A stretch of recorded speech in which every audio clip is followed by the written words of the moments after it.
Hey guys, and welcome to Death Before Dishonour Season 5 Qualifier 4. This is the final qualifier of the season, and the winner of this will get to meet Enticity, Suave, and Random Nicks in the finals, which is a particularly set of scary players, which is going to be pretty awesome.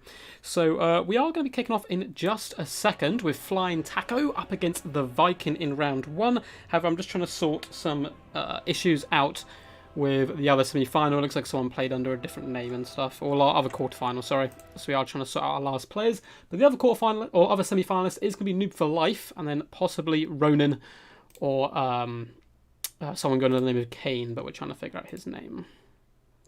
So give me 2 seconds to sort that out, but feel free to ask questions. I will be chilling in chat. I do have you guys open up on my phone, and we will get this started.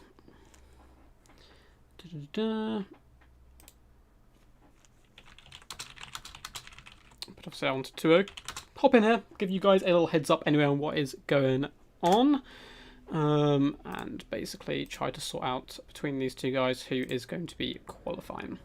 As I believe it was someone called Void Luz or something. I've not played against him before. I think he was a bit of an older player and he has changed his name since, and that's kind of causing a bit of problems. But it looks like the Viking is going Greenskins, banning Vampire Counts and Tomb Kings, two very good bans there.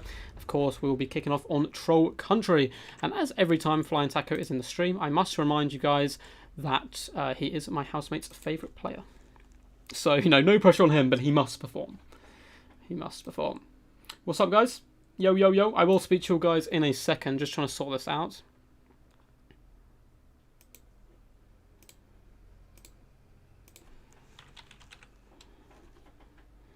And I'll get back to you guys.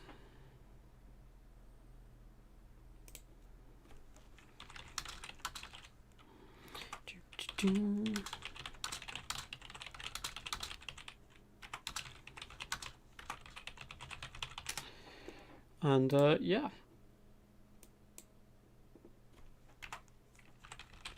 Sorry about all the live typing as well. Everyone ready for the celebration stream? Yes, so we are having a celebration stream tomorrow, roughly similar time to this, probably at 6. And it's going to be pretty awesome because there are going to be giveaways. There's going to be a King of the Hill, basically, with a prize for the king, as well as 2 prizes as well for you guys to win in chat. Housemate code for boyfriend. Yeah, Flying Taco, my housemate. Oh, you mean for me? No, I live with a guy and his girlfriend, so it'd be a bit of a weird situation.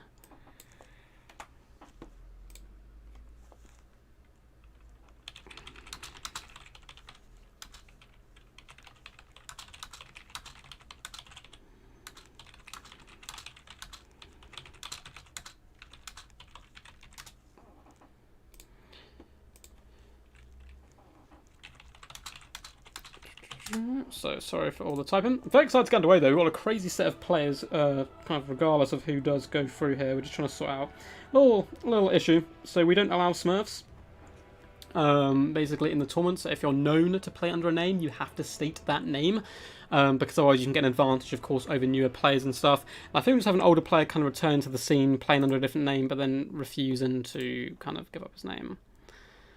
But yeah. That's such a frustrating situation because it's kind of a misunderstanding between the two, but I think Kane has unfortunately broken the rules, which is kind of annoying. So we will see. Make sure these guys are all good to go. Flying Taco is going to go Beastmen, so we will have Beastmen versus Greenskins, which is good stuff to see.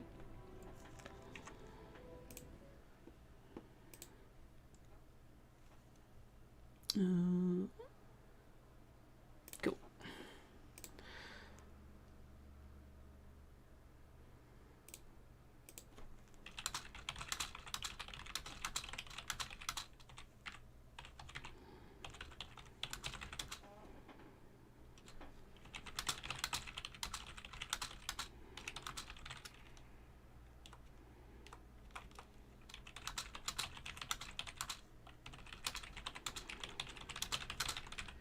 Sorry for all the typing.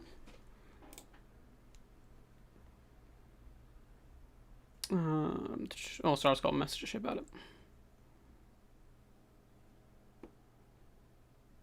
Okay, so Falcon.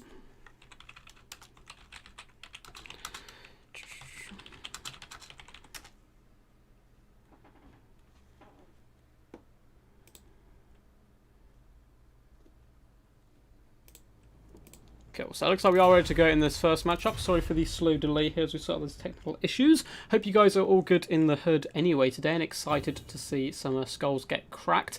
So we do have Extreme Meme Team setting off against RTK in just a second.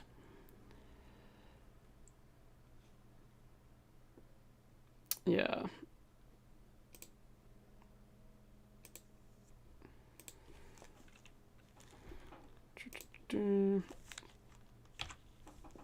I'm just going to send some screenshots to some guys to get this sorted while I actually play the game with you guys.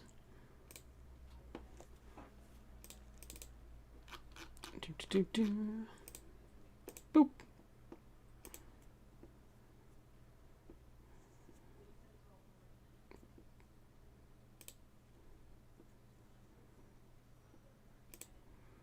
Cool. So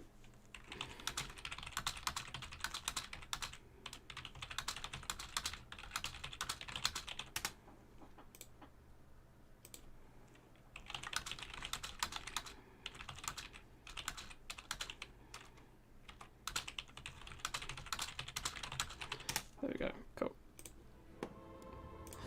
So no, we're going to sort out this after game one, just so we can get stuff kicking off, and then why these guys pick up their factions and so forth, we'll sort it out. So it is going to be Flying Taco up against a Viking in round one, and then we're going to have Noob for Life either up against a Ronin or someone called Kane, who, it's a bit of an awkward situation, has come back from a long break from playing the game, but is playing under a different name and didn't tell anyone, which is kind of annoying. Because, yeah, it messes up the whole situation. So he's not really smurfing, because he's come back to the game, but he equally hasn't told anyone who his name is, which makes it a really annoying situation. But yes, sorry about that, guys. Here we are, though. We're focused on game one for now, so we're going to be playing on Troll Country, a favourite map of mine, really, because it's a real blood and thunder affair. Gets battles kicked off very quickly here. And guys kind of just roll into the meat grinder, which is always good stuff to see. So we do have Beastmen here for the forces of the mighty Flying Taco, coming in with an absolute ton of Beastmen here, which is a pretty good way to play them in general, kind of going for that swarm approach. We have a ton of Ungor Spearherds dotted all the way along, as well as an Ungor Herd. So cheap, cheerful chaff, here to absorb the damage, not deal too much back themselves, but they can go toe-to-toe with goblins and the like. In the back, we do have double Ungor Raiders. Going to be pretty pivotal here in case the Greenskins have brought any large threats. They do decent, consistent damage over the course of an entire battle. And then we have a ton of Chaos Spawn and Minos in the back line. We have Chaos Spawn, Minotaurs with shield, more Chaos Spawn, and more Minotaurs with shields. Now, I was converted over to these guys by Darv Plays instead of the Great Weapon variety. They have a lot more sticking power and decent durability. We also have double Razor Herds in the back line as well. These cheap and cheerful piggies are fantastic value. They come in here, they pin in troops of decent mass, and have pretty good AP stats as well. We, of course, have Morga the Shadowgave, the only real competitive Beastmen choice here, coming in with Stave of Ravenous Corruption, as well as Spirit Essence of Chaos. I believe I saw another wizard as well. We do have a Brave Shaman of Wild, of course, coming in with the Manticore Summon. I assume that's what that is. As well as a Vile Tide. And people don't understand how powerful Vile Tide is when overcast. Looks like we do have some Centaurs as well on the flanks to add, or at least on one flank to give you a bit more mobile pressure. Now for the Greenskins, we have Forest Goblin Spider Riders as well as Savage Orc Boar Boy Biggins, quite a mouthful there on the left-hand flank, as well as Savage Orcs and Savage Orc Biggins dotted all the way along the front line. More Savage Orc Biggins and Spiders on the right-hand flank, so nice little mirror. We have the Regiment of Renowned Night Goblins here as well, of course the 8 Peak Loonies looking to swing their fanatics. Double Goblin Archer, Giant, as well as Azag the Slaughterer up in the skies. No Spirit Leech, very weird stuff to see. We have Doom and Darkness and Aspect of the Dread Knight, so pretty cool stuff all round. And it's going to be interesting to see if the Greenskins can hold back the sheer horde of large monsters moving towards them. Of course, Savage Orc Biggins do have decent bonus versus large, but they take quite a lot of damage in return as well to kind of basic troops and consistent archer fire. Should be a fun one. Lovely map indeed. So yeah, good map. Some people don't like it because it's so small, but I think it gets the battle underway quite quick. So a big Vile Tide coming down. You can see the amount of damage it does here to these Night Goblins and Savage Orc Biggins. It is a really underrated spell in my ability. It looks like it was overcast though. Or no, maybe not. Maybe it was just the Jagged Dagger, which did get the Grey Shaman losing a bit of health. Chaos Spawn rushing over to try and pin in the Savage Orc Biggins with the help of the Centaurs. And it's going to be a quick battle, I think, with these guys clashing together. There is a little bit of skirmish over on this flank. Centaurs have wrapped up and behind the Greenskin forces, but there's not too many pockets for them to dip and dive into just yet. Ungor Spearheads are going to be distracting an entire unit of Savage Orc Biggins, which is really good play by Taco, dragging those guys completely out of position, allowing the rest of his army to kind of swarm and do the real damage here. Looks like in the front line, those Savage Orcs are going to be tearing through Ungor herds. Aspect of the Dread Knight has been popped as well, allowing these guys to cause terror, which is pretty useful overall. Looks like we have a Goblin Big Boss down here as well, which I missed earlier. Morga the Shadowgate takes a massive punt to the face by the Giant. They need stabbing, and Doom and Darkness has been popped. So a nice combination there. Aspect of the Dread Knight as well as Doom and Darkness to kind of really break the backbone of this centre pocket of Beastmen. But Flying Taco's force is relatively spread out in general, so it's not going to be absolute game breaking here, as Minotaurs will rush in to pile in and fill in the gaps. We have a summon of Chaos Spawn in the back lines, chewing through Goblin Archers. The war is now popped, however. Ungor Spearheads as well pushing into that back line. So it looks like the range prowess of the Greenskins has been kind of neutered, at least for now, whereas the Beastmen gun line is slightly more intact. Chaos Spawn as well are about to swarm this poor Goblin Big Boss, who's not going to have a particularly fun day with this. Savage Orc Biggins do push through and hunt down Ungor Spearheads. And Savage Orc Boy Biggins are also kind of getting torn down by Razegore herds in the back line. And it looks like Beastmen are starting to swing this pretty heavily in their favour. We do have the summoned Chaos Spawn and a summoned Cygor on the field, which is going to push that balance power even further in their favour. But it looks like it is going to be an early shatter for the Greenskin forces. And sheer overwhelming Flying Taco power there coming out the gate. Welcome, welcome. What's up, man? Greetings from the Italian boys. I do love my Italian brothers over there. What's up, Sarge?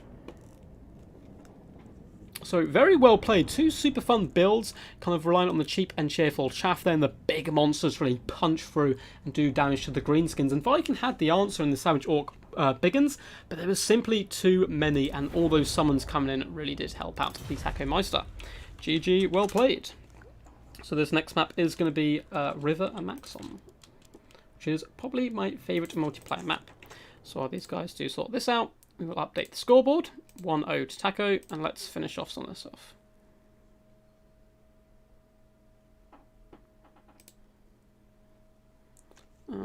Cool.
Cool.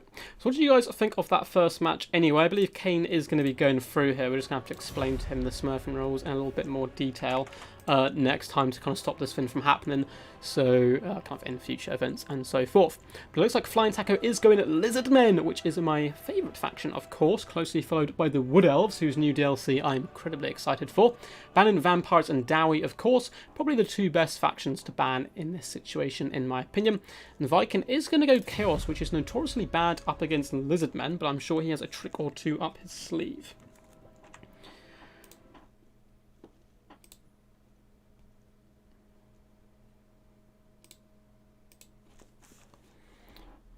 Cool.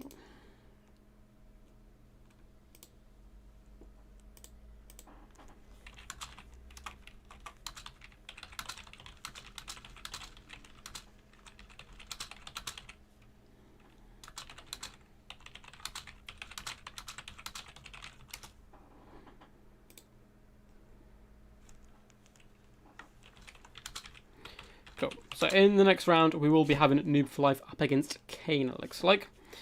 I'm just going to let him know to tune into the stream to find out when his game is up.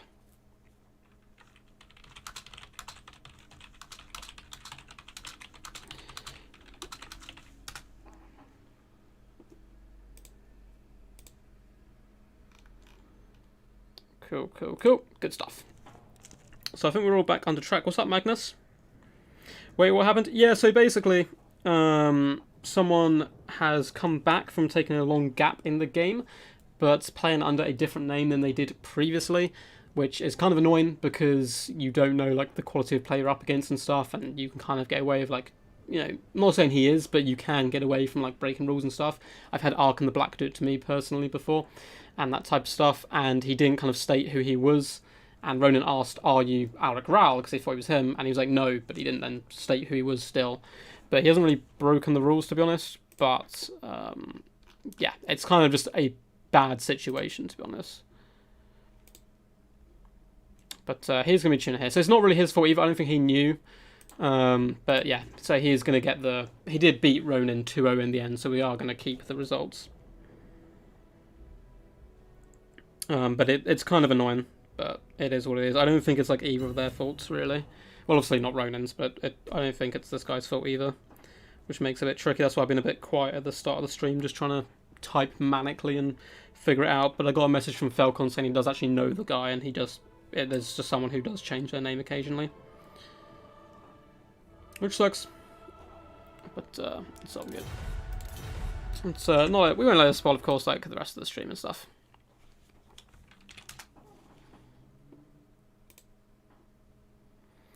Let's just go through what we quickly said.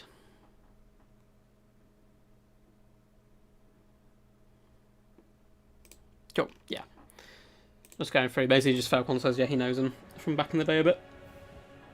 Yeah, I got Archon bombed before in one of my first tournaments. Really sucked because I let him off a rules break as well because he told me he was a brand new player. But that's different, you know. If you're like trying to claim you're a new player and break the rules to get an advantage and that type of stuff, it's a little bit different. Whereas if, you know, you've just kind of had time out of the game, basically. Do I think Dowie need an overhaul in the roster or something? Well, Daniel, I think they don't need an overhaul completely. I think they need a bit of an update, perhaps some kind of large single entity to help go toe-to-toe and kind of stop people running them over so much. You can counter chariots and large threats. If you're speaking about my previous video where I kind of said it's a bit of a problem for Dowie, it is possible. You have Rune of Wrath and Ruin, you have Thunderers and stuff, but there's only kind of one or two ways to do it, and it's pretty predictable. So I think they just need a bit more fleshing out, a few more options and kind of map control abilities. They can only really turtle or onion at the moment, in my opinion. I wish Taco will win, so I can say I got eliminated by the winner. Well, Taco is an absolute beast. I don't think he's won a Death Before Dishonour before. Did he? I know he came second against Chosen One once, which was pretty impressive stuff. But anyway, let's get in and check out his glorious build. Up in the skies, we have triple Pterodon Riders, including the Pohawks Sentinels, the Regiment of Renowned version, who have a really lovely bomb. It just destroys anything it touches. For the front line, it looks like he's going pretty skink heavy. We have red-crested skinks, some Saurus as well, as of course the cohort of Sotek, the Regiment of Renowned version, who can refuse to die, which I've seen a game recently, I think it was on Turin's channel, where one of these guys refused to die and won a game with 1 HP, which is insane. But the front line, skink cohorts and javelins. Looks like Taco today is going pretty cheap and cheerful with his stuff. Skink skirmishers as well. We have double feral cold ones as well. Where's all his money going? It's looks like he's just gone very wide. And a few dinos. We have feral stegodon, a stegodon with solar engine, the mighty Krokgar, my favourite lord, coming with Hand of the Gods, which can two-shot Azag, by the way. And I know that he's not up against him, but just a little snippet of knowledge. Skink Priest, a beast as well, coming with Manticore and Flock of Doom. Really cool build, and very kind of skink themed, led by some skink skirmishers in the vanguard. However, it looks like V-Claw has kind of prepared for this a little bit, going very wide himself. Chaos Marauders dotted all the way along. These guys will chew through skinks with deadly efficiency. In the second line, we have a little bit more kind of bad to the bones troops. Chaos Warriors with Halberds, as well as Chosen, Mirror Guard, and more Chosen. This is a scary build indeed. And it looks like, if I'm not mistaken, we also have triple Marauder Horsemen hidden in the trees. Up in the skies, a Chaos Feral Manticore and a Chaos Sorcerer Lord of Death coming in just with Spirit Leech. And it also looks like, ooh, if we can catch her. There we go. Soul Blight, which is pretty good. Spirit Leech has been popped on the Pohawk's Sentinel. It's not a bad use of its time, but unless it's killing models, it's not going to do too much, at least in the early stages. These guys certainly want to get some lovely rock drops down on the Mirror Guard. But nice 2-1 punch coming in by the Viking here, also known as V-Claw. Popping forward with the Horse Masters to try and put pressure on the Pohawks, who have obviously lost a lot of HP to that Spirit Leech. Nice shots coming in by the Bastiladon with Solar Engine as well, doing some pretty decent damage on top of the Horse Masters. And the Pterodons are going to be falling back. So in comes that Solar Engine, and it's doing pretty decent work straight out the gate here. Got these guys down to 37 models already. However, the Pterodons are getting a little bit of damage taken on them as well. Looks like very wisely they're going to float out to this flank over here. But there is a more Marauder Horseman here as well. So, big Hand of the Gods does come in smacking at that Chaos Sorcerer Lord, but it looks like only a few of the shots connected perhaps, as it didn't do insane amounts of work, which it can do. Another Spirit Leech has been popped on the Pohawks, who are desperately darting forward trying to get their rock drop off before they do disappear, but it looks like he wanted to get back into the elite troops, and these guys are unfortunately for him going to be broken here. Looks like we have good luck, have funds in chat, which is always good to see. I'm a massive fan here of sportsmanship. It's kind of the main thing that the tournament's about in a way. Chaos Marauders are being 2v1'd here, Red Crested Skinks as well as Feral Cold Ones getting in on the action. And it looks like some Chaos Marauders are being terrified by Crockgar, but it's going to be a bit rough, I think, for the Lizardmen. Once this second elite infantry line does hit, I don't know if they have too much to stop it, really. Crockgar has overextended as well, trying to get into the Mirror Guard and feast on their flesh. Feral Manticore has been summoned, and he's pulling back, so really good play there by Taco, as the Mirror Guard are going to chew through these skink cohorts really quite quickly here. You are getting some pressure by the skink skirmishers on top of the Chaos Feral Manticore, and if they can make it rampage, that'd be quite nice. V-Claw, though, could hunt this skink priest here, who's all alone, apart from some Red Crested Skinks, and it looks like he may be doing that. Yes, he does indeed dart down, although I don't know if it was because of that or the rampage, which is a really nice pick. Now, the Feral Dinosaurs are certainly doing some decent work in this centre pocket, breaking away the Chaos Marauders with the help of Crockgar, and that Chaos Sorcerer Lord is also having to flee as well. Feral Manticore doing some decent work. Now in the front line, it looks like the combination of Red Crests and Feral Cold Ones are doing pretty decent, even up against Chosen Ones. And Gary the Bastiladon here doing some nice consistent pressure, forcing away that Lord of Death to the outskirts of the battlefield. Unfortunately for V-Claw here, the Feral Manticore isn't quite really connecting with the Skink Priest. Does there with one vicious taloned claw, but up to that point he's just been pushing him along the ground, which can be one of the problems of trying to assassinate characters on the ground.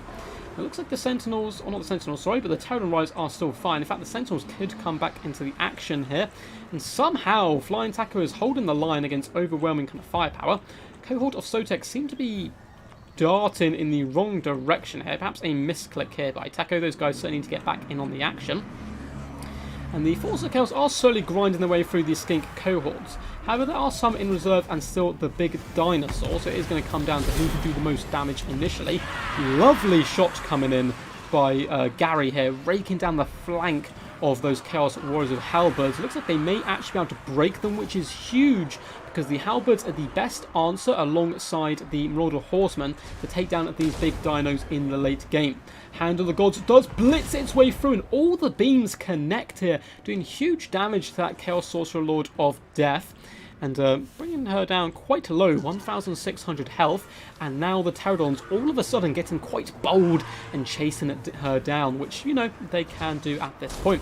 Chaos Warriors with halberds have been forced back. Gary has now turned his attention to the second unit. He has been an absolute world beater this game so far, getting in some fantastic value, but Chaos are certainly not out of this yet. A ton of skirmish potential left alive with their cavalry, and if they can simply rally some of their elite troops, I think they'd be in a very good position. Soul Blight has been popped here. Lovely synergy here by Viking, coming in with the Soul Blight and Marauder Horseman to focus down this Feral Stegodon. Certainly going to be doing some fantastic work. However, there is a Feral Manticore in retaliation by the Taco Meister. Skink cohorts have pushed through, shattered Chaos Marauders and broken off some Chaos Warriors, and it is starting to look a little bit bleak as the balance power does push its way in the Lizardmen favour. However, that is largely due to the fact that the Ferromanticore has just been summoned. He doesn't have the pace to keep up with this Chaos Sorcerer Lord, but still driving her away from the main battle is pretty pivotal. And yeah, it looks like the backbone of the Chaos Forces has broken here, even the Chosen being terrified off. But still, as I said before, Marauder Horsemen, if they can get those thrown axes, as they have decent ammunition left on top of the big dinos, and then kind of, you know, cycle charge down the skinks, I think there is still a way back in this for Chaos, but they need to rally some of their troops, and I don't know if the fast-moving Pterodons are going to allow them to do such a thing. Ferrostegodon, been pretty impressed with him as well, taking a lot of damage, but also, you know, getting 31 kills up against decent troops like Chosen. And Krotgar, he's the man for me. He's such a lad. I think he's underrated. I don't think he's like crazy powerful, and obviously not as powerful as a Slann, but I think in certain matchups he can certainly do decent work here. Now, the Marauder Horsemen have pushed forward. At this instance, I don't think they should target the Pterodons. I think it's a waste of ammunition. They need to keep that all to bring down Krotgar, as well as this Bastildon, because there's nothing else left on the field that can really do it. Maybe, you know, halberds, but there's not even that many of them left, unfortunately. And the Pterodons are now driving back the Horsemen, once again making them waste ammunition, and they're not perfect for taking down air threats. They can connect, but thrown axes tend to struggle with their kind of arc of fire. You can see the Lizardmen are starting to secure this centre pocket now as well, kind of try to pull together some of their strength and chase down at the Chaos Warriors with halberds. This poor little Skink Priest may be a feast here for this Chaos Sorcerer Lord, but no, Sorcerer Lord is going to be falling back here. And it looks like Gary is out of ammunition, but he has chevroned up, proving that he's done some pretty good work. Now, hidden in the trees, we do have some rallying units for Chaos, as well as Lizardmen. And over on the right-hand flank, it looks like we even have some Feral Cold Ones returning, who'd be perfect in this late game actually to chase down troops. Now, Skink Cohorts have been run over, and this is really good play by V-Claw, trying to scrap his way back into the game, not wasting ammunition on them, turning off fire will and charging into combat. You have so many horses. Of course, you know, a horse running into a little skink is going to send him flying, doing some pretty decent work, but a lovely Flock of Doom has counteracted this. It is an overcast one as well, going to do some decent damage, trying to force that balance of power into army loss range, which, you know, is going to be pretty good stuff for the forces of the Lizardmen. Another Spirit Leech on the Pohawk's Sentinels, trying to drag down their models, and the Pterodons are just going to swarm in here, go after the Chaos Lord, trying to do as much damage as possible. Once again, a good tactic to push that balance of power further against these guys. It looks like we are going to see a Soul Blight, but so much magic has been used up trying to take down these Pterodons, who are now simply, you know, going to turn around and run away for a little bit. The Horsemen are still fleeing. It looks like they're desperately trying to chase down at these Skink Cohorts. Really good kind of, you know, consistent play here by V-Claw, scrap into the very end, trying every trick in the book. But looks like Flying Taco probably is going to be taking this one home, I think, in a 2-0 set, because Marauder Horsemen are slowly kind of being forced off, tear-outed as well. We have Feral Cold Ones now back in the game and on the hunt, going to be forcing those troops off. There's also a lot of Flyers as well who can still chase down troops. Now over here we once again have another Spirit Leech, so it looks like he saved up a bit of magic for the late game onto these Pterodon Riders, forcing them off the field. Chaos Lord is down to 940 health, however. And Marauder Horsemen still kind of roaming the fields. Looks like they chased off some Skink Cohorts and managed to keep 8 Chaos Warriors alive, but those guys aren't going to make it back to the main battlefield. There's kind of a long train of Lizardmen here.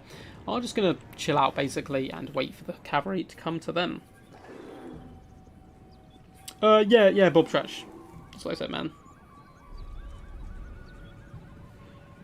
Yeah, sorry, Ronan, my dude. I'll speak to you after the tournament. It was kind of an awkward situation because we had to run through, but I'll sort it out with you after, man. But yeah, as the game does continue here, the Skink Skirmishers are a pretty good answer, honestly, to Marauder Horsemen. Going to be peppering them down, trying to do some decent damage. These guys, of course, not wasting their thrown axes. At this point, there is no need. Simply charge into the Skink Skirmishers. Look how horribly slow these guys are when they're tied and poisoned by the Skink Skirmishers, who have now been run over, though, and are going to be finished off here. But I just don't see there being any chance, honestly.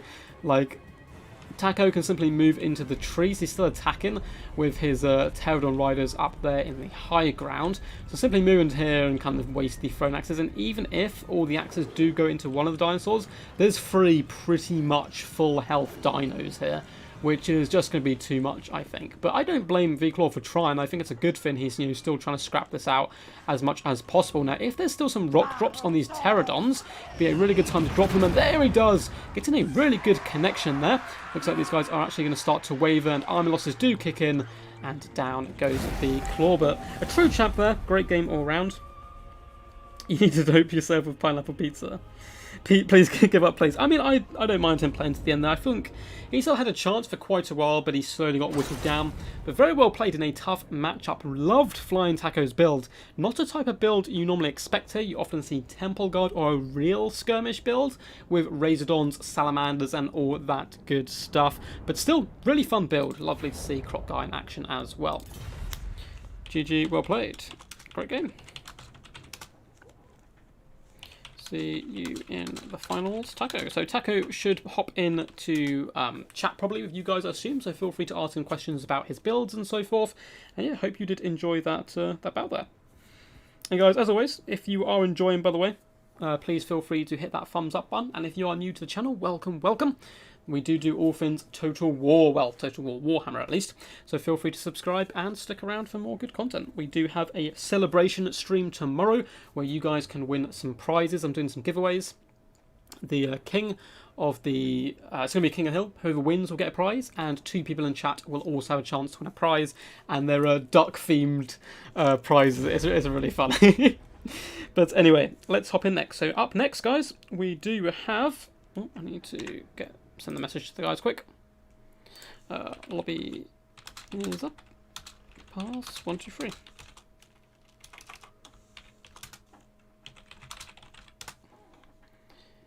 Cute. So we do have Noob for Life up against Kane here. Noob for Life, an absolute OG of the channel. Been around since I had about 50 subscribers or something insane, maybe even before then.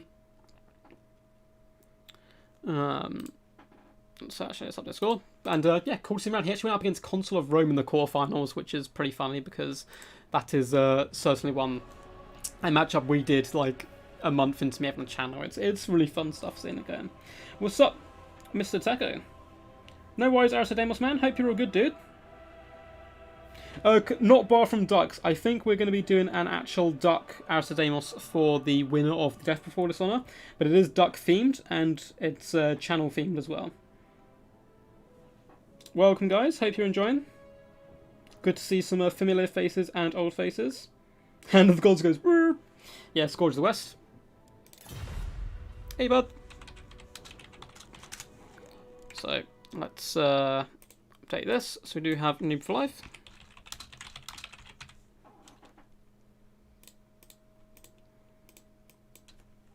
And Kane, who I believe is kind of a pro player at the game, just hasn't played for quite some time, so I'm certainly excited to see him on the channel.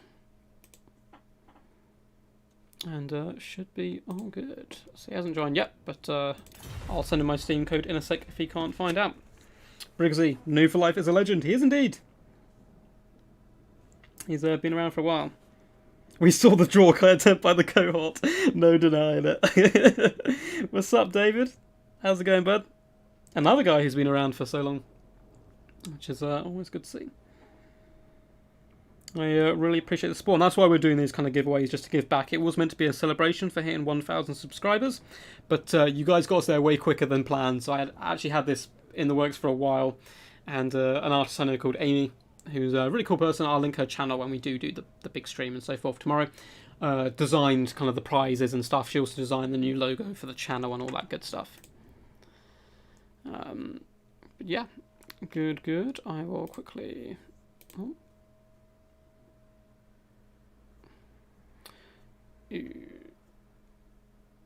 Okay, so I just got a message from Poison Ducky, but I think it might be old news, unfortunately. So just waiting on Kane here. And yeah, should be some good stuff. I'm actually really excited for this game because I haven't seen Kane play before. But let me send him my friend code.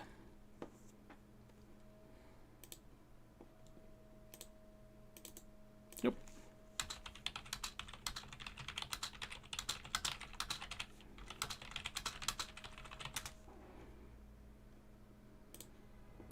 Cool. Send him my friend code so we'll see if he can pop in. Can I please make you an admin? I feel like that'd be very dangerous. Message retracted. I don't know what's going on there, Magnus, but...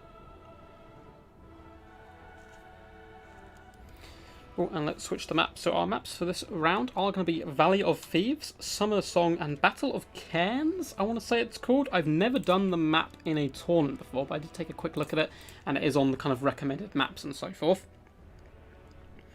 So it'd be exciting if we do get that. That is, of course, we're going to be the third game of the best of 3 if we get that far. And for the finals, we are going to be playing on Eschen, the Ashen Hall, Alpine Ridge, Crack Ungor, and Schwarzerhafen.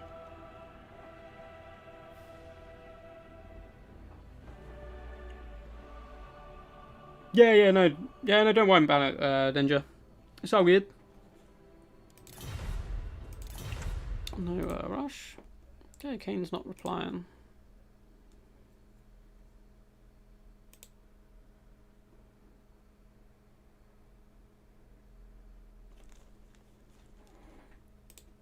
Come on, Kane, bud.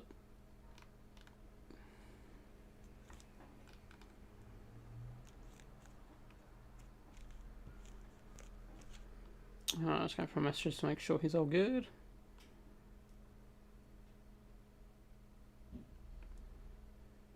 Cool, hopefully he's all good.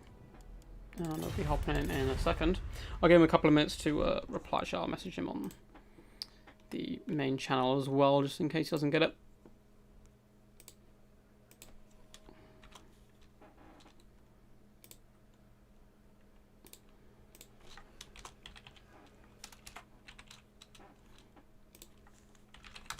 You are, bud.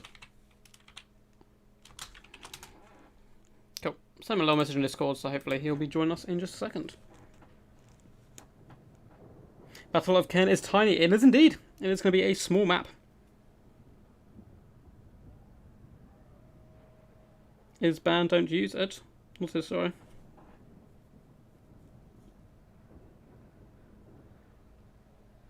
Yeah, no, it's not his fault, Aristo. It's all good. He's got...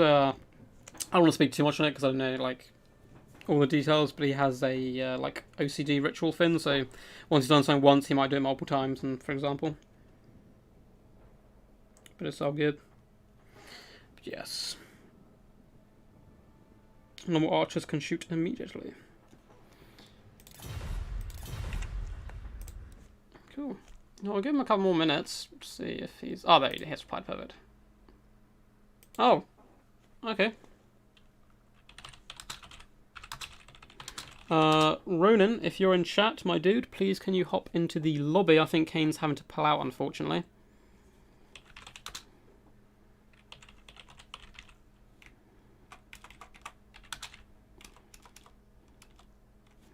If that's all good for you, man. So we'll be playing Ronan through instead, who was beaten in the quarterfinals, but unfortunately Kane looks like he has to leave. Hopefully he's all good, because it was kind of a crappy situation they both got in, so I'm hoping that he's all good.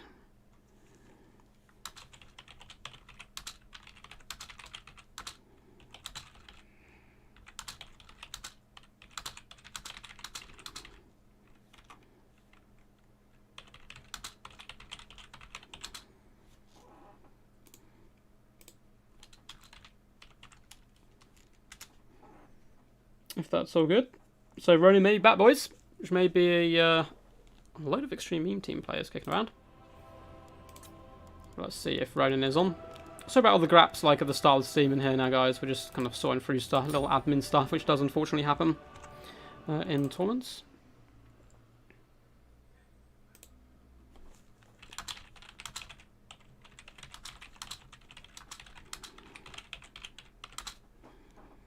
I'm just going to send him a message, see if he wants to...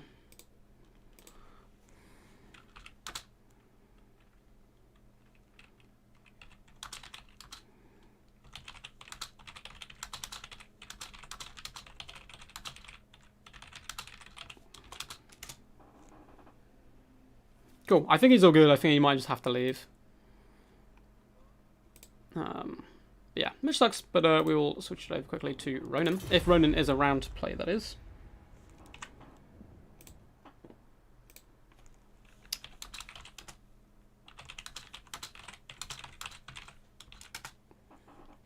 sent Ronan a message. Make sure he's all good. It's been a bit of a rock and roll tournament for a few of these fellas, especially Flying Taco on the bottom bracket. If someone could link the challenge page, you will be able to see the bracket, and he had to work his way through a ridiculous number of players. Him and Tank met in the quarterfinals, which is pretty crazy stuff.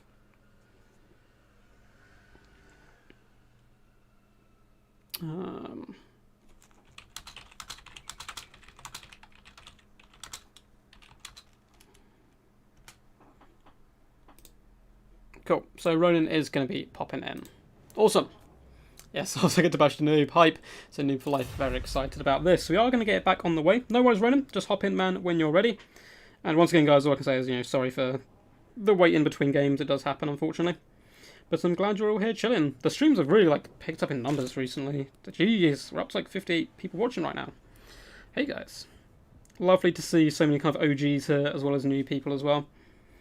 Cheers, Aristodemus, man. Cheers for tuning in. As always, you are the original legend. Off to bed. Enjoy the rest of the pizza stream. At some point, I might have to eat pizza on stream just to kind of prove to people that it's alright to eat pineapple on pizza if you want to.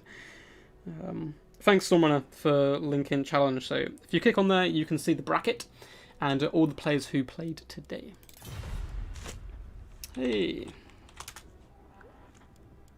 Cool. It looks like we're back underway. So Valley of Thieves is the first map, Summer Song, and then Battle of Cairns. I'm kind of hoping it goes to the best of 3 so we get to see that map.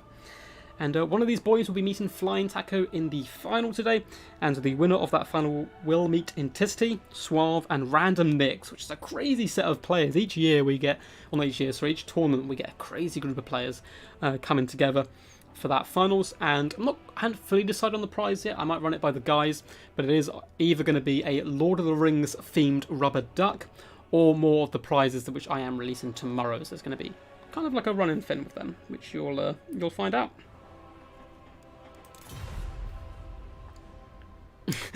This was sudden. I was eating pineapple. Of course. So I'll let these guys do their picks and bans. It's a sin. I'm not Italian though, so I feel like I'm allowed to. I'm not a big fan of Skaven, so I'm hoping Lizards or Dark Elves. Ah, do you mean for the DLC? I feel it's definitely going to be Briggsy, either Lizardmen or Skaven, because they've already stated it's going to be one of the base factions from Total War Warhammer 2. And I think Dark Elves and High Elves have had DLCs recently, so it's either Lizardmen, Skaven, 90% sure Skaven. I don't have any information on that. It's just Wood Elves versus Skaven probably makes more sense thematically, and I don't know, I just see Skaven getting an update a little bit before Lizardmen. Not that they really need it, but you can do kind of a load of fun, wacky stuff with them, which you can kind of bring in, which doesn't break the game, it just adds another little bit of flavour. But again, Wood Elves fighting through jungles up against lizards, chameleon versus Waywatch action. It can certainly work as well. It looks like we might be getting Lizardmen versus Wood Elves here. Let's see.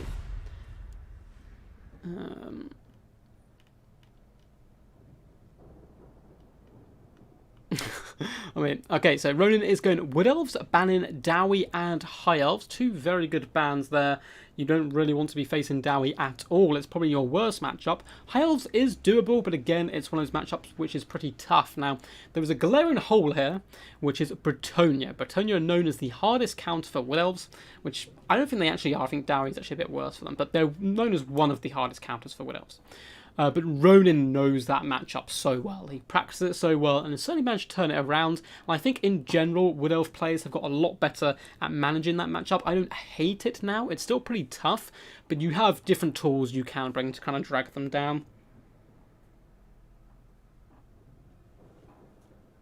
No, you're right, Palpatine. You are right. Yeah, Dark Elves got it with them. But then Lizardmen also got DLC relatively recently, didn't they? It's weird. I feel like, yeah, they're going to save Norska for Total Warhammer 3 most likely, as well as a kind of big Chaos and Beastmen update, I would assume. Picking Wood Elves as first pick. A brave man indeed. I can see you scoping out your opposition, Random Nix, who was last week's champion, or I think it was the week before, we had to cancel last week, unfortunately, who went through with some really dominant displays, so we're watching at the opposition. I first picked Chaos often, yeah, but Palpatine, you're a child of Chaos, I find.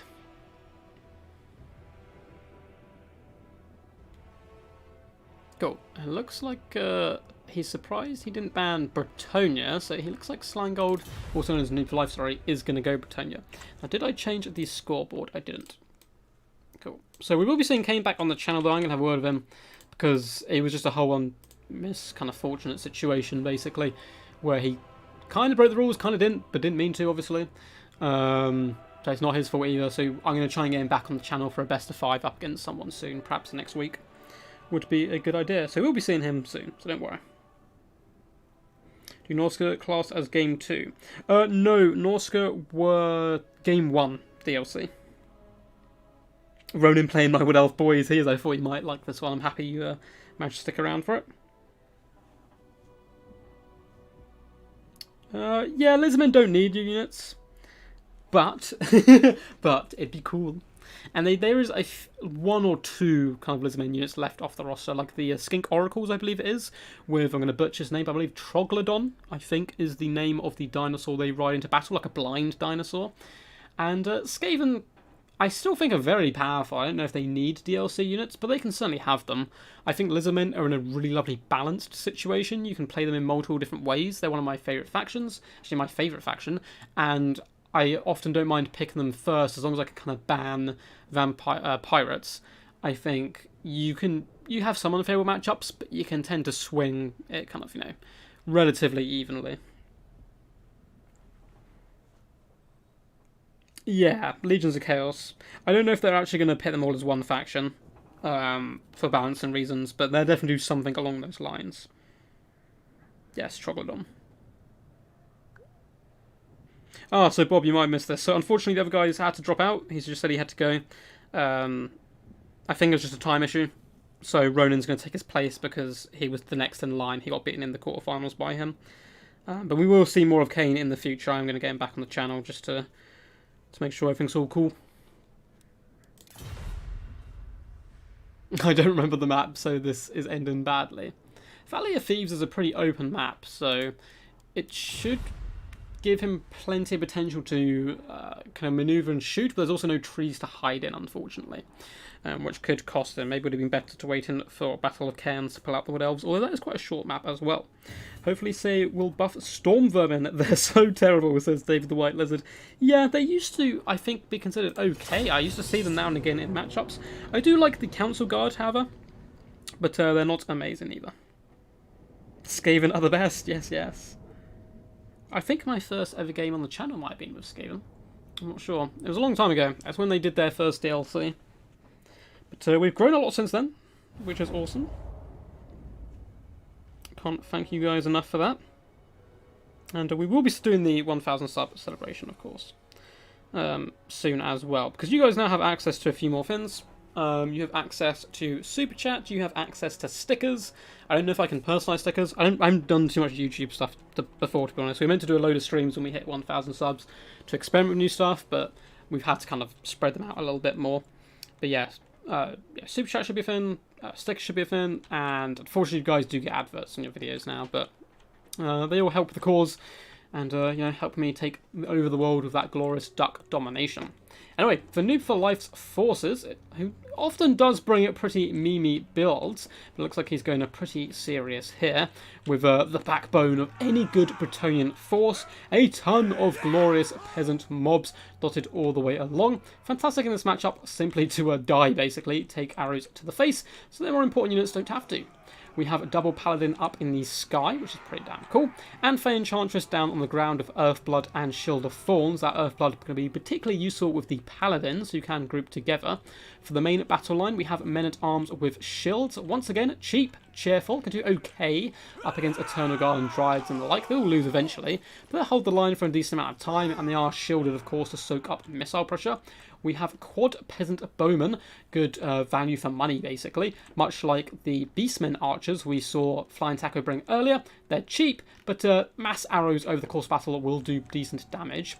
And then we have Knights Errant, Knights of the Realm, and Knights of the Realm Regiment of Renown into the sunset. Look at the colour scheme on these guys. They look incredibly badass as they do flicker away. Of course, Knights of the Realm are the anti-large versions, help against tree blobs and the like. And Knights of the Lionhide just look so cool. Real kind of old school knights with their magical lances. Now, for the forces of Ronin and the Wood Elves here, if anyone can pull off this matchup, it is going to be the man himself.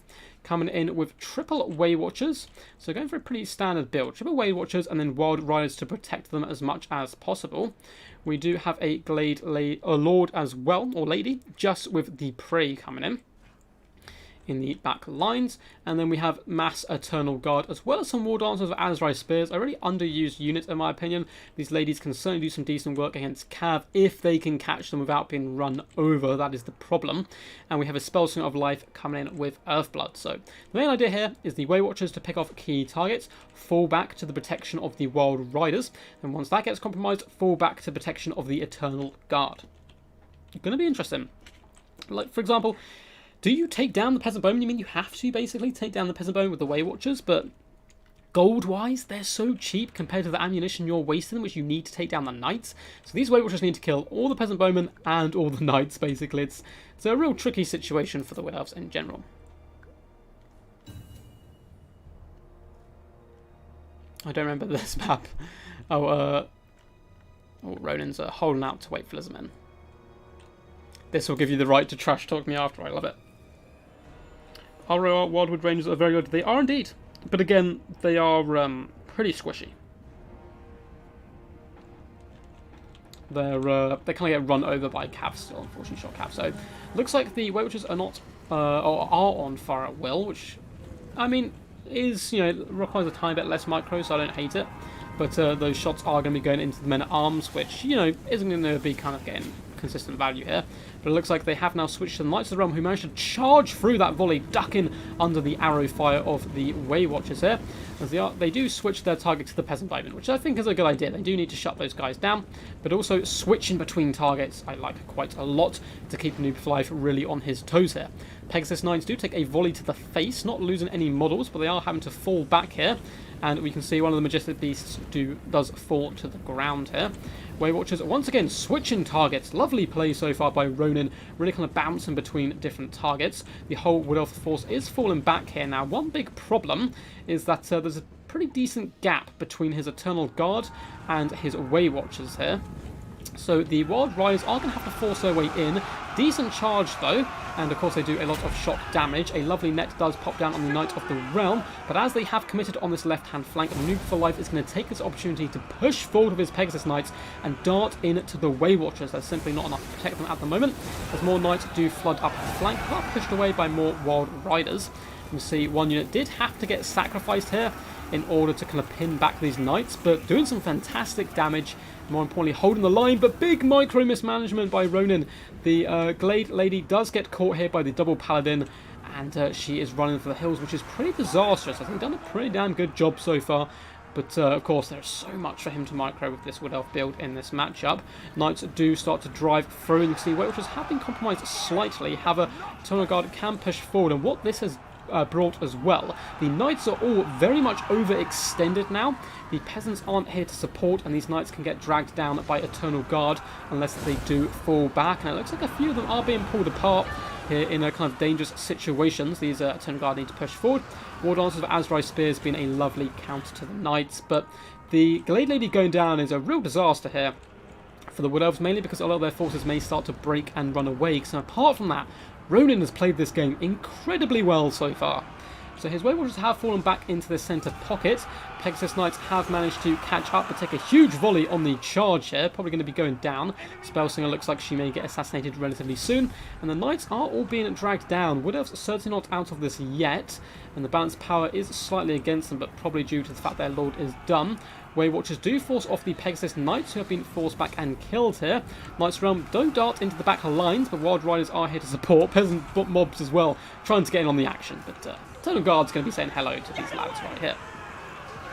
More shots now are arcing in, trying to hit the Knights of the Lionhearted, doing some huge damage to these guys as well. And the Knights are pretty much decimated. However, the Fane Charge has been alive with the Paladins. They allow that healing up, and just kind of extra troops now to chase off a huge amount of Wild Riders over on that flank is turning this game slightly in the Bretonnians' favour. And now the Peasant Archers are all kind of happily shooting as well into Eternal Guard and War Dancers, which is a brilliant target for them to kind of really focus down. Now, Fey Enchantress does get a little overextended here. However, she does know there are no longer any more nets. So imagine if the Glade Lord was still alive here, could have netted these Cavern, allowed the Eternal Guard to finish them off, or possibly net the Fey Enchantress down and simply assassinate her. And I think this is game over, unfortunately, for the Wood Elves. Balance Power is pushing further against them. If the Glade Lady had survived, I think the Wood Elves would have been in with a fantastic chance of winning this, as Ronan played absolutely out of his skin here. Apart from that one loss, basically. And with Wood Elves, it can happen sometimes. But Noob for Life as well, big credit to him, kind of putting pressure on from all angles with these Knights, does manage to drive back Ronan. What's up, David? And Dome, F indeed. It was that one mistake, man, that one mistake. Hey, Zachary, how's it going? Glad you caught the stream. But yeah, two really fun builds, a really tough matchup, and I already kind of stated my opinions on the game that it was certainly winnable. It was just that Glade Lady going down. GG, well played. Very good game. That was a fantastic game. It's well played to both of those champs there. We are going to be moving over to Summer's Song, if I can indeed find it. And there we go. Let's update the scoreboard. So, Noob for Life takes game 1. Now, Noob for Life did qualify, I believe, for last season's finals as well. And I think he met Anticity in the first round, who... was it Anticity who won the last one? I think it was Anticity who won the last one. So, kind of against a tough champ there. Honestly, he said played very badly, apart from the Glade Lady getting caught. Your micro is pretty good, man.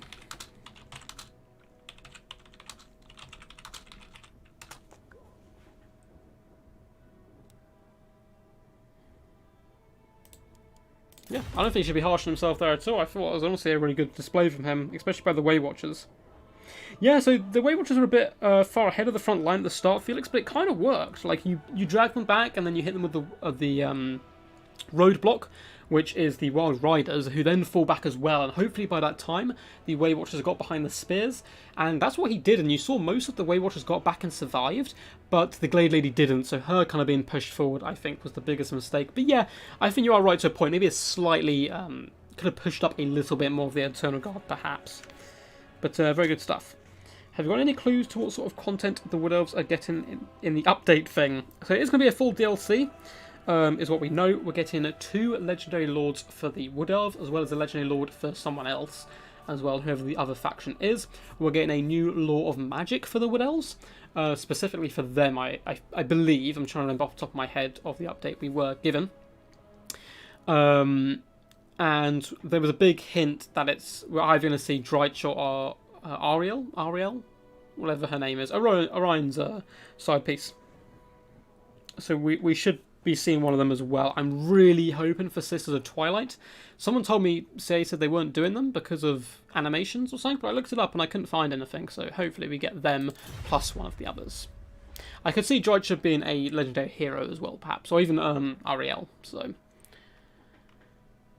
yeah, that's a big one. It was true. So, Lizardmen going Norska here, banning Vampirates and Empire. Ronin going Lizardmen. Now, this is a matchup with great debate behind it. Some people swear it's fantastic for Norska, some swear it's great for Lizardmen, and personally I'm very comfortable in playing either side. I used to just love it for Lizardmen, and found it really hard to lose to Norska. There's so many good tools you can bring against them. Pterodons are fantastic here, Salamanders are fantastic here, Bastillodons with the... lost my train of thought. Not Rev Crystal, the other one. Solar Engine. Solar Engine's fantastic here. And even Krotgar as well, I think, can do absolute wonders here. Especially if they bring Frog, Hand of the Gods to him, Umbral Tide to him, and he just goes down so quickly. But at the same time, I've been playing Norska a little bit more recently. Getting into my, Viking roots and getting into that, the Viking kind of blood flowing through my veins. And equally, you can do some pretty good stuff here as well. Law of Metal Wizard with Plague of Rust and Triple Javelins can take down Temple Guard and most big dinos. Frog is pretty decent here as well, but I think it's well balanced, personally. I like it from both sides.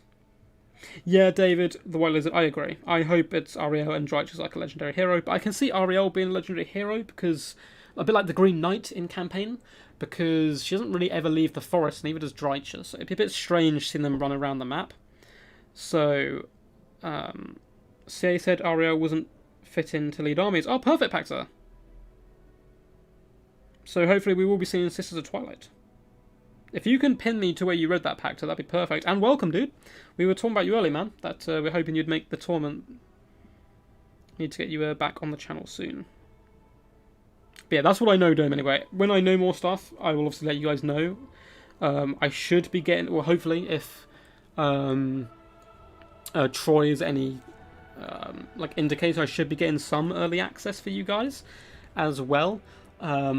Not like first tier, but like second tier early access. So not as, you know, Darv and Tyr and stuff will get access like a month early or something, and I'll get it like a week early or something. But still be able to bring you guys some cool stuff and my thoughts and whatnot.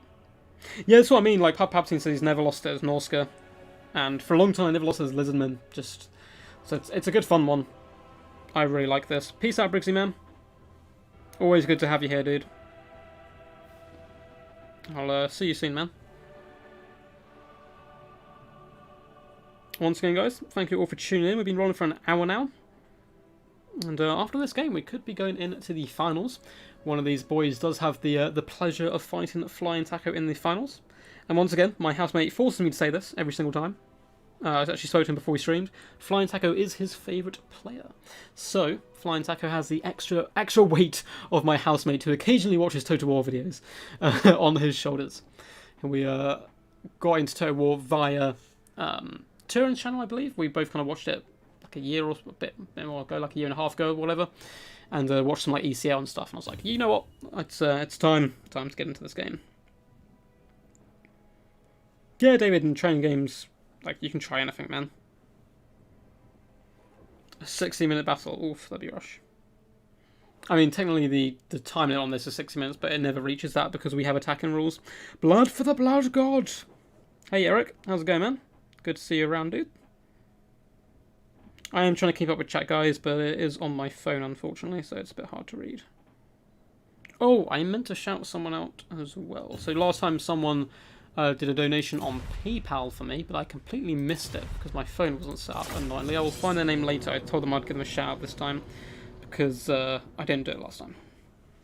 They're a really cool dude. Flying Taco, he's the flying father. He is indeed. Taco is shattering under the pressure. Look what you've done. Just in a corner, kind of rocking back and forth, weeping. It's been a bit more than a year, Bob, I think. Like a year and like a few months, probably. It's one of those things which kind of snowballs, luckily.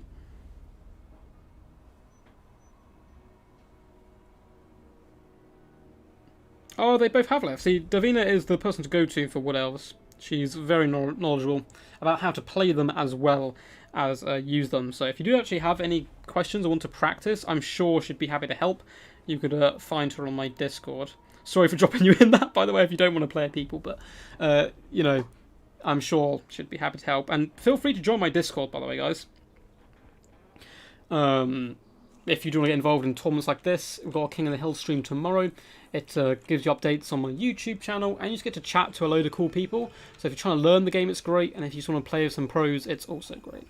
But anyway, let's hop in here and look at Noob for Life's build. We do have Froggy, my boy, in the low ground here. Perfect in this matchup, apart from his weakness to fire, as the Lizardmen can bring a disgusting amount of fire, but at the same time, regeneration, good durability. With the Famir Belfiend of Shadows coming with Pendulum and Enfeebling Foe, two very good competitive spells. And in the front line, we have Marauder Spearmen, as well as a ton of Marauders here. Looks like these guys are bronze chevron. I thought for a second it was gold. We have Icehorn Marauders, who have some awesome capes, as well as more Marauders and Spearmen. So, relatively cheap and cheerful front line. We also have some Marauder Berserkers as well to help chew through. And then a ton of Famir and Trolls. Really going thematic here, Noob for Life, with Frog. So we have Famir Warriors with great weapons, as well as Norscan Trolls. We have some Norscan Ice Trolls as well, dotted all the way along. We have a Frostworm up in the skies. A little bit cheaper than a Dragon, doesn't do quite so much damage, but still has some nice utility. Of course, slows people down. Also comes in with those lovely Frost Breath attacks. So, pretty cool stuff. As for the forces of the Lizardmen here, who are excited we're seeing so much Lizardmen action in today's stream, we have triple pterodons up in the skies, which is pretty common pick. We saw these guys do good work earlier on in the stream as well, one of which is the Pohawk's Sentinels, who are going to have their time kind of... They should be able to kite the Frostworm relatively effectively, but they're going to have to be very wary as well. We then have triple Temple Guard, quad Temple Guard. We have triple in the front line and Star Chamber Guardians in the secondary line, protecting a Slann Mage Priest of Light, coming in with Bronus Time Warp and Far's Protection, as well as, of course, his items, Banishment, E, and etc. Basically what you do in this situation, well, we also have, I'll finish off the build first, we have Double Skink Cohort Javelin, Feral Carnosaur, and Gary the Solar Engine Bastardon. So a really good build. Basically this is the Falcon way of playing this, or what he made popular at least. You go quite tight formation with all your Temple Guard, the enemy have to come for an engage with them. They're good against literally everything in the Norscan roster. You then drop Bronus Time Warp on them, and they can just destroy anything, including Marauder Champions, which is kind of one of their only counters. And they just chew through all these guys, and unfortunately there is no javelin pressure coming in from Noob for Life, so I feel like his build may struggle a little bit here up against the Temple Guard. We will have to see. I mean, Marauders aren't going to make much of a dent, but I suppose there is a large amount of them, and the Familiar Warriors have started to be hit here by the Solar Engine. It's going to be interesting. There is potential, though. We have some breath attacks coming from the Frostworm, as well as pendulums and so forth, to drag down the Temple Guard by other means may be the best answer. However, these guys are going to be wary of blobbing up as well because of the banishments and so forth these guys bring. Oh no, is he only meant to bring 3? We'll see how the battle goes and let them know. Might have to make them replay it. Ronan's saying, wait, that's my build. I'll check the rules after. If someone, one of the admins could check if it is free. It is free, Max. I'll message them after the game. We'll wait to see how it plays out if Noob does carry. And we'll see what the boys want to do about that. So the Northern Ice Trolls have been forced off here. Make sure it is free. 1, 2, 3. Yeah, it's 4. And the Frostworm's also going to be falling back as the Northern forces do push forward here. The Bastardon's going to be falling back. Done its decent job taking down some Northern Ice Trolls, and now the Terran Riders are going to be forcing them off, getting some pretty good work in. Once again, the Bastardon is going to be shooting into the Norscan Trolls, as the Pohawk Sentinels are floating over up ahead. Might want to drop some rocks down on the Icehorn Marauders. I think would get some pretty good value, although it looks like they maybe already have dropped their rocks on them. We are also getting a Blood Statue of Spite popping down on the Icehorn Marauders, as the Feral Carnosaur does dart forward into the Familiar Warriors. Should be able to do a decent job pulling those guys down. A lovely kind of flank overload here on the left-hand side, trying to isolate a single unit of Temple Guard can be a good way of doing this. We're going to see a fat pendulum coming down as well, tearing through the Temple Guard, doing some fantastic damage, but a banishment is here in response, doing some decent work to the Marauder Berserkers and slowly chewing through them. Interesting to see how Berserkers fare against Temple Guard in a one-on-one situation, just damage-wise, see if they can make it cost-effective. Now, Norscan Trolls are trying to force their way into the back line, but got absolutely hammered there by the Bastillodon. Up in the skies, Pohawk Sentinels have been caught in a rather janky fight here, up against the Frostworm, getting dragged down there rather effectively. But in comes the Bronus Time Warp, plus Far's Protection. The double buff here is really going to make these Temple Guard into absolute beasts. Star Chamber Guardians, though, do need to get into action. You can see their stats now are ridiculous, up to 72 melee defense as well, which I don't actually think is... that's changed by the shield of the old ones, perhaps. No, just... Oh, that is the Far's Protection. And melee attack as well has been souped up as well. And they're just chewing through pretty much everything in the main engagement. Trolls are being forced back. Some of the Terrans have still chasing down Trolls in the distance, which I suppose is still good value, but some of them need to get over here and chase down at these much closer units who can still rally to the cause. Frogs found himself in a dangerous situation going toe-to-toe with a Bronus Time Warped Feral Carnosaur, who's really going to chunk down Frog quite quickly. So the Marauder Spearmen over here as well have overextended a little bit, pushing back Skink cohorts, but again, it's not too bad as long as he wastes both units' time. The Norscan forces are getting pretty obliterated in the front line. Familiar Belfiend has been caught by Gary, who is feasting on his rotten flesh, and has managed to force him back, but Familiar Warriors are here to rally to the cause, should be able to surround the Solar Engine and force it back at least. Slann just floating around, living the dream, as Frog has been pushed back, as well as Marauders and Norscan Trolls. So Temple Guard have got fast protection on them still. That spell lasts so long, I think it was overcast as well. Frostworm looking to perhaps get a snipe on the Slan Mage. Now, some of the Temple Guard are getting pretty beat up. However, there are still 2 units which are relatively healthy. A lot of the Trolls are starting to rally, and of course they do have regeneration, so perhaps coming back late into the game could be pretty huge for them. Fimir Warriors are going to have to isolate this Bastiladon. It's a good play by Noob5 trying to scrap his way back into this after a bit of a shaky start, which are not really down to him, just down to kind of the power of the Lizardmen. Ferroconsaur getting relatively low. Perhaps the Frostworm should attempt a snipe with the Fimir Warriors. In fact, as I say it, it looks like that is exactly what he is going for. However, a Cold-Blooded is active on the Carnosaur to try and keep it active and fighting and drag these troops through the Temple Guard. We are going to see a banishment as well, sacrificing the last 19 Temple Guard to finish off the Marauder Berserkers, which, you know, it's doing some okay damage. Doing pretty good work even to the Fimir as well. But the Star Chamber Guardians are still so healthy. He's going to need some really good breath attacks into the late game. Pterodons are just poking down Frog here very rudely. Going to be throwing javelins down at him, taking a decent amount of damage, slowing him down as well to stop him getting back to the battlefield. Gary once again has managed to escape the evil clutches of the Fimir Warriors. Carnosaur not quite so lucky though, being forced off it and possibly routed as the Slan Mage Priest does drop Oral Quetzal, which combined with Prone's Time Warp and fast protection and stuff like that is very good. So should be able to be, you know, pretty thick here and escape. Star Chamber Guardians are being pulled back to deal with this Frostworm, allowing the Norse controls to fight 1 unit of Temple Guard on their own terms. The Frog though is getting a little bit decimated here. And I think that is going to be game. So I'm going to have to talk to the Get Lads here about the 4 Temple Guard. Oh no, it's a legal man. I'm going to have a word with them. I will have a word to see what they want to do, because I don't know if it would have made a difference. Personally, it's a pretty dominant display by the Lizardmen, but an extra Temple Guard is pretty huge, so we might end up having to play it with the same factions. I think is probably the best bet. It depends what Ronan wants to do as well. I know he's played quite a lot today, so I don't know if he'll just want to drop or if he'll want to replay or what, basically. So we'll see. Frostworm is going to take it to the skies though. Could loop around and get some nice breath attacks alongside the Temple Guard, who take a ton of friendly fire there from a rather angry and aggressive Gary, who is now being hunted down, but still Bastiladon's decent armour and defensive work should be able to hold the line against the Frostworm at least for a little while. Frostworm though is slowly chewing through as a load of the Lizardmen forces do start to fall back and put pressure on top of the Frostworm. And more of the Spearmen are rallying for Fimir Warriors, but it's simply not enough. There's drips and drabs. And as soon as this Frostworm takes a little bit of damage and is forced back, I'm afraid that is going to be game. Does take to the skies though, trying to flee for his life for now before engaging with the Pterodon Warriors up in the skies. Gary does launch a shot into the Fimir Warriors, completely shattering them. And that is going to set army losses in just a second, if this Bastiladon can turn and loose a few shots into the Frostworm. Fimir Warriors have rallied actually, and there's some more rallying in the distance, but they're going to simply come in drips and drabs, so it is only a matter of time at this point. Think it impacted the outcome of time? Yeah, I mean, it's pretty close still, but I don't know. It's pretty like dominant display, but we'll have to see.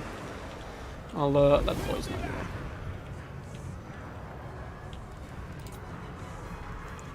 GG, but for Temple Guard.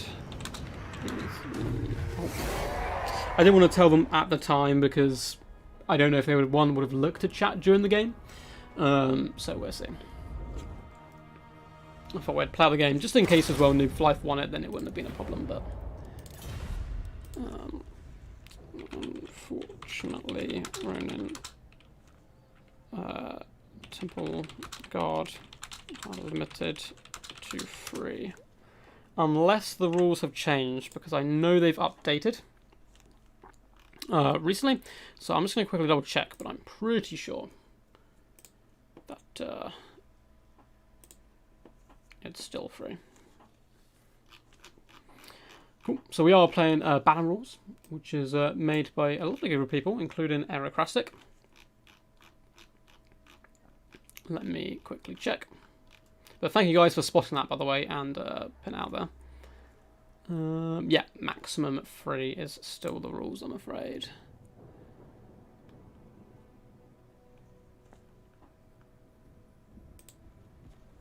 Just double checked. It's 3 max, I'm afraid. Of course you cheated, I didn't even notice. I love it, noob. But I can offer a replay. What's for the rule breaks today? Well, we've only had like one big rule break. The other was more like a misunderstanding and someone not understanding the rules like fully, I think. Oh, hey, Aethelwolf. One, love the name. I'm assuming that's named after the English king who fought the Vikings, I believe. How do you overcast spells? You double tap them. Some spells cannot be overcast, though. New for Life says I'm down for game 3. If you're sure,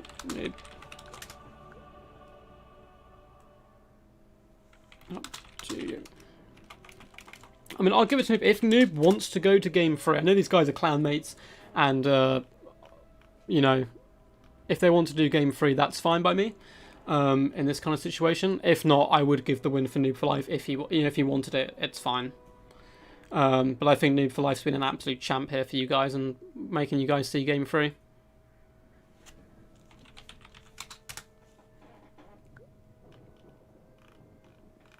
These guys are kind of friends off anyway, so I know it's not kind of like deliberate. And if Noob for Life wants to carry on, that is fine. But yeah, again, if he wanted to claim the victory, that would also be fine by me. Or we could do a replay with Ronan having to stick to his build, but change that unit. And Noob for Life being able to redesign his build if he wanted. We can do either way. But it looks like they're all good to go. So can we get a massive shout out for Noob for Life there in the chat, for being an absolute lad, and deciding he would rather just go straight to a game 3, which I think's really good sportsmanship on his part as well.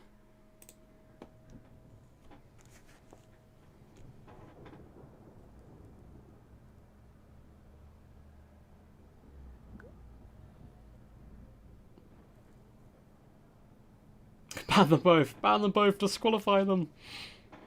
Yes, Son of Egbert, yes. I've seen the Viking TV show. Good to have you around, man. F for the rules. Man, we've not really had too many, like, actual rule breaks. At least it wasn't brought to my attention, which it should have been if there was any breaks. So that was, like, the first one. The only other one was, yeah, a misunderstanding between two players, which kind of put them both in awkward positions.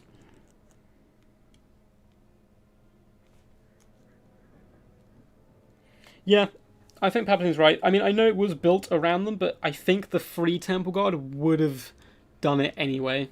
And that's a lot of money he could have chucked into other units as well. Like, Temple Guard are not cheap. He could have added, like, another big single entity monster, for example, because they only had the 2. And I just don't think Noob for Life's build was ready to deal with Temple Guard. I think he was kind of back on the fact Ronan wouldn't pick that build, because simply going a load of trolls and kind of the Frostworm and stuff, Temple Guard just chew them up, especially with the Fast Protection Bonus Time Warp. Again, if he wanted to, I would have been happy for them to replay it or to put Noob through if he really wanted to push it that way, but he's happy to play on, and I think that's just good sportsmanship all round by both the lads.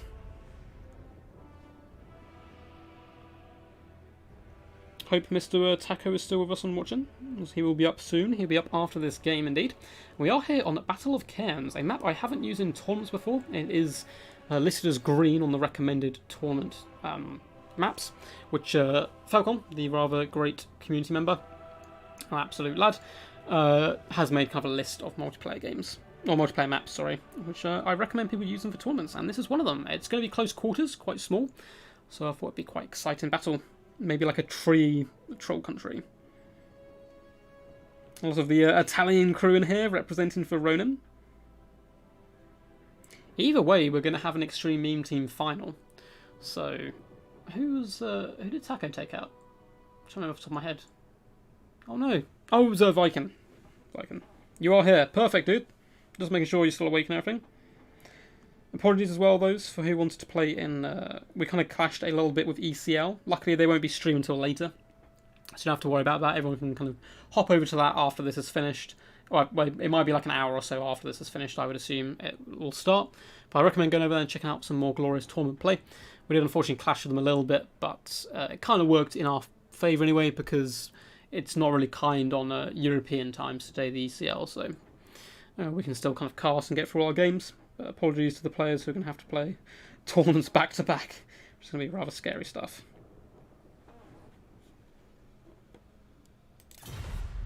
Cool, so we are missing Lizardmen.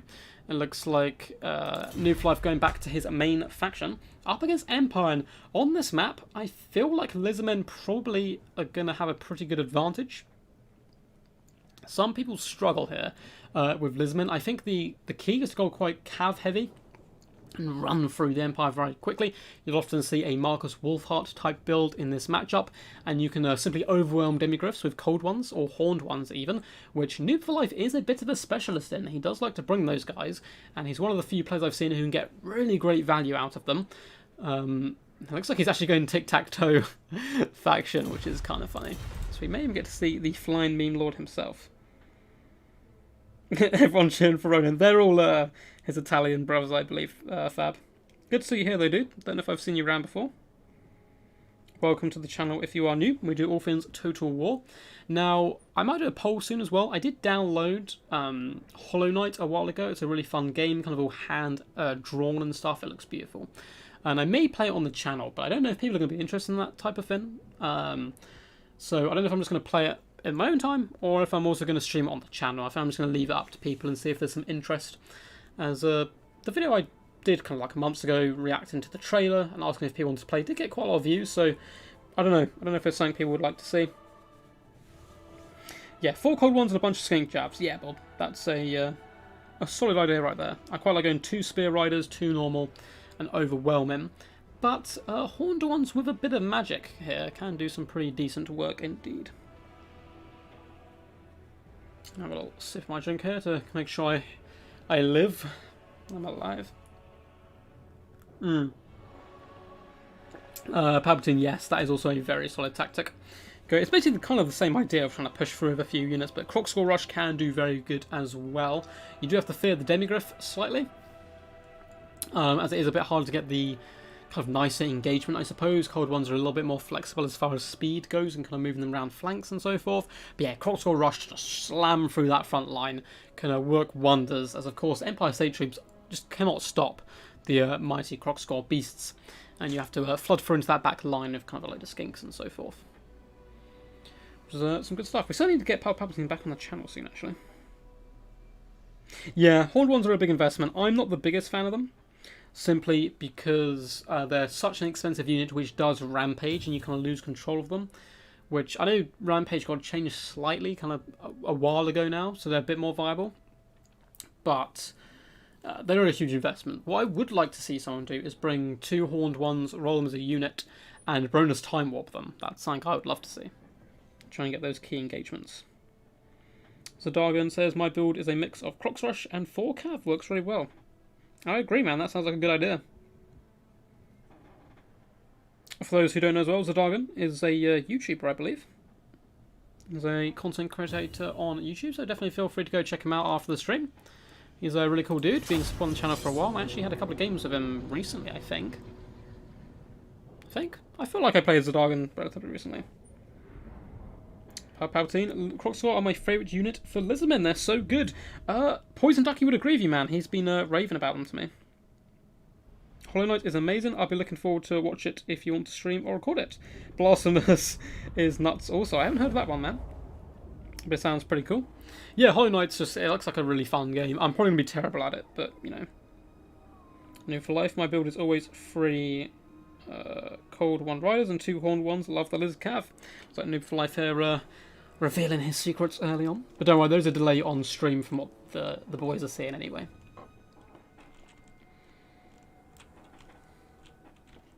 But yeah, pretty fun map. It's an interesting one. We have some swamp land, so Lizardmen coming in with skinks and so forth could perhaps fight in the swamps and finally get their bonus aquatic trait, which is so OP, of course. And we have a load of trees as well, but both players are quite close together. I actually really like this map. I'd like to know what some of the kind of tournament players would think, and would mind if I kind of mix this in a bit more often.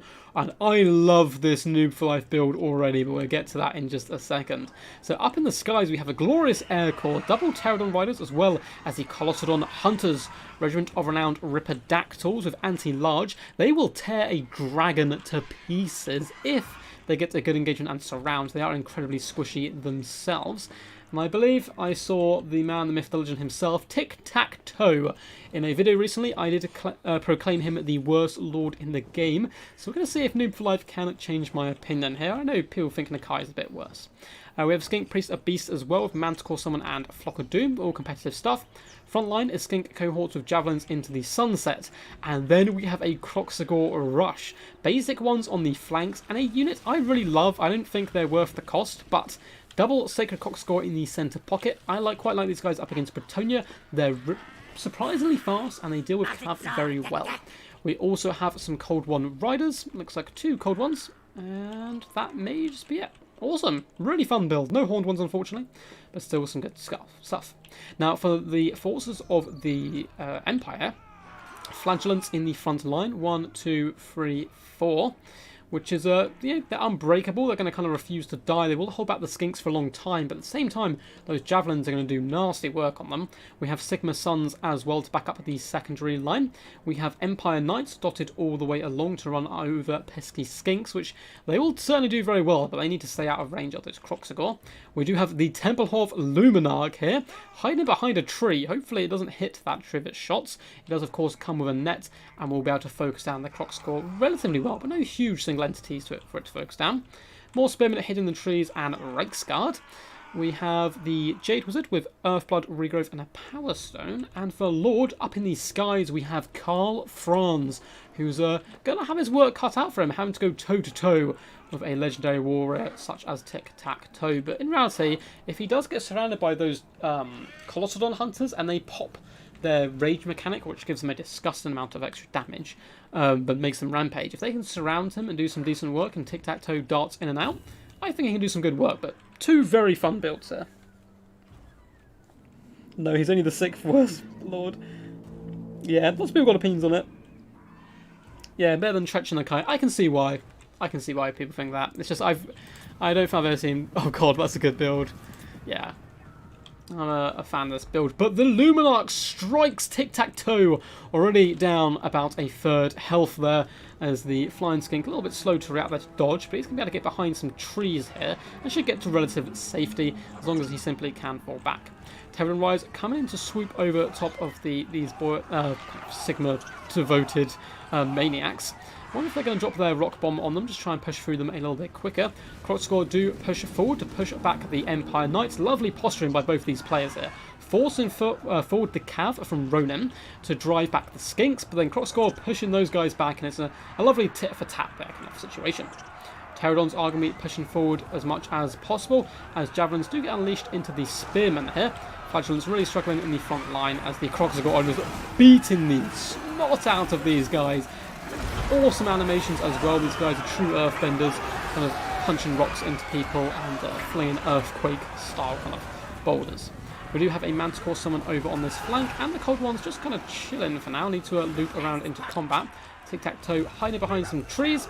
The Luminar does line up a shot here, but it, boom, hits the tree directly in front of it. That is one problem with putting it kind of up on this high ground position. Pterodon Riders are trying to focus down Karl Franz. Jade Wizard is also going to get assaulted here by the Feral Manticore, feasting on that Jade Wizard's flesh here. Did some pretty decent damage as well. Karl Franz perhaps wants to drop down and save this, but instead he's caught Tic-Tac-Toe up in the skies. Who is going to flee here? Perhaps a decent bait and switch maneuver. Karl Franz has done all his buffs. Tic-Tac-Toe simply going to smile and ride away into the sunset. Kroxigor are beaten down at the front line. Empire Knights are really struggling to deal with the Sacred Kroxigor as they do push through. Skink cohorts as well escaping their captors here, pushing their way into the back line. We may even see a second Manticore Summon coming down straight away.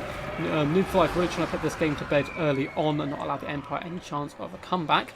Although Empire Knights are managing to drag down some Cold Rise over here on the flank and could perhaps swoop around, but there is a ton of Kroxigor guys rolling through this battle line. Feral Manticore needs to get moving though, as it is a summon, of course. Tic-Tac-Toe has been caught and terrified and beat up pretty bad. But again, he is relatively quick here, which is kind of his one saving grace as a Lord, as his main goal is to not die, basically. Even though he is quite squishy, he is pretty fast. So he's hopefully going to be able to escape here. Karl Franz does get a charge animation to catch up. Jade Wizard once again is being pestered by a second Manticore. He's probably had enough of these bad boys. And the Colossal Hunters do pop Toad Rage, plus 50% base weapon damage and armor piercing. And they're going to chew through these Reiksguard. This is a brilliant display so far by Noob for Life. However, Ronan fighting back strong as well, nearly killing Tic-Tac-Toe, who keeps being caught here unnecessarily. And is going to go down here to Karl Franz if he takes one more hit. There's a pocket of strength as well for the Empire here, but Karl Franz is certainly going to have to put this entire game on his back if he is going to be able to win here. The Jade Wizard surviving would be huge, so we'll see. This Manticore is going to disappear relatively soon, but the Jade Wizard on horseback is pretty fleet of foot, or fleet of hoof I suppose, and should be forced off before the Manticore does disappear. Manticore so close to disappearing! But the Jade Wizard is going to go just as the Manticore dies. That Jade Wizard coming back could have been huge. Regrowths on Karl Franz is certainly very powerful. We do have a big Flock of Doom coming down as well, actually, on his troops. But yeah, healing up Karl Franz with some regrowths as he just goes around and butchers Kroxigor and tear out the enemy. Now they've lost their Lord, would have been huge, I think. So I think that's quite a big changing point there. Lovely net of Amtok has been popped down on the Kroxigors. The Temple of Luminar kind of like really jankily runs away from the main engagement. But it is now going to be able to turn and shoot into those Kroxigor, doing some pretty huge damage if it does connect. And let's see, bam, straight into those guys, killing 2 models. Doing some really decent work, and perhaps there is a fight back yet in the hearts of the Empire, but I think it's probably all over. There's a ton of Sacred Kroxigor in here. Colossal Hunters are still alive and well as well. 7 models still gives them a ton of damage output. And if we zoom in here, Karl Franz is surrounded by horrific creatures that assail the Emperor from all angles. Just doing some really huge damage, but at the same time, quite a few Lizardmen forces are starting to break and are pretty low health-wise. But again, Empire Knights, Spearmen, all kind of fleeing in all directions. New Life does once again hop on the Luminar here, trying to shut it down. Karl Franz looks like he's trying to get back up into the sky, perhaps to do some cycle charging. Assassinating the Skink Priest wouldn't be the worst idea in the world here. Colossal Hunters do rally, and Pterodon Rise firing some shots in as well. But it is simply Karl Franz against the world for the most part now. These Reiksguard need to be kept, I think, on the edge of the battle. Hunt down at the Skink cohorts and get every little bit of value where you can to help Karl Franz keep the balance of power relatively even, to allow him to carry the late game, because charging in to Sacred Kroxigor like this, they're simply going to get killed like, very quickly.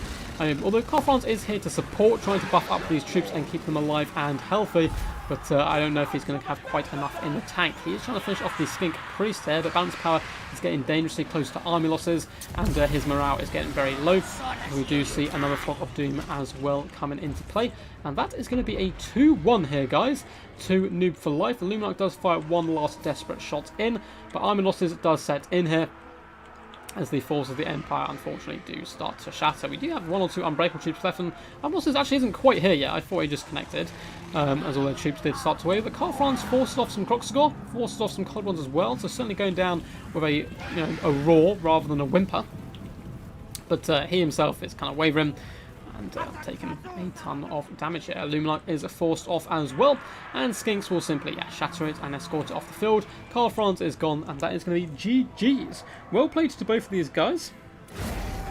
This was pretty awesome stuff all round. Great set of games. Noob for Life does take it 2-1. And guys, we have the ultimate meme-off. Noob for Life versus Flying Taco in the finals. It's going to be some good stuff. So, Mr. Taco, if you would like to join the lobby when Ronan leaves, and we'll get the finals underway. I'm a big fan of this Lizardman build. Love the Sacred Kroxigor inclusion.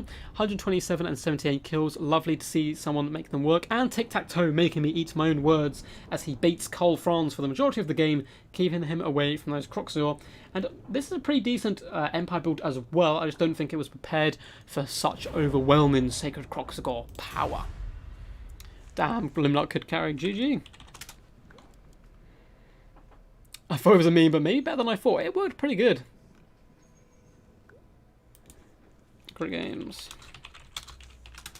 Thanks for playing, Ronan. Cool, so the final maps are going to be Eschen, the Ashen Hall, Alpine Ridge, Karak Ungor, and Schwesterhafen. This, of course, is going to be a best of 5. Going to be pretty cool stuff.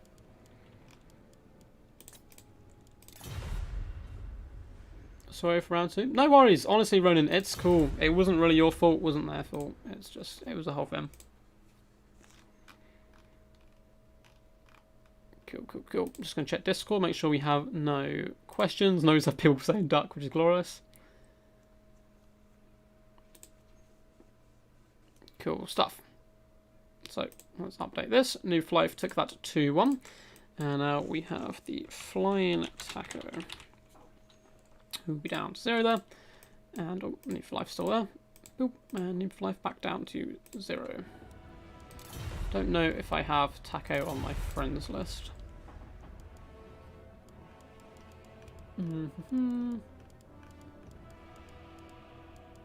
Doesn't look like it. Sad duck noises.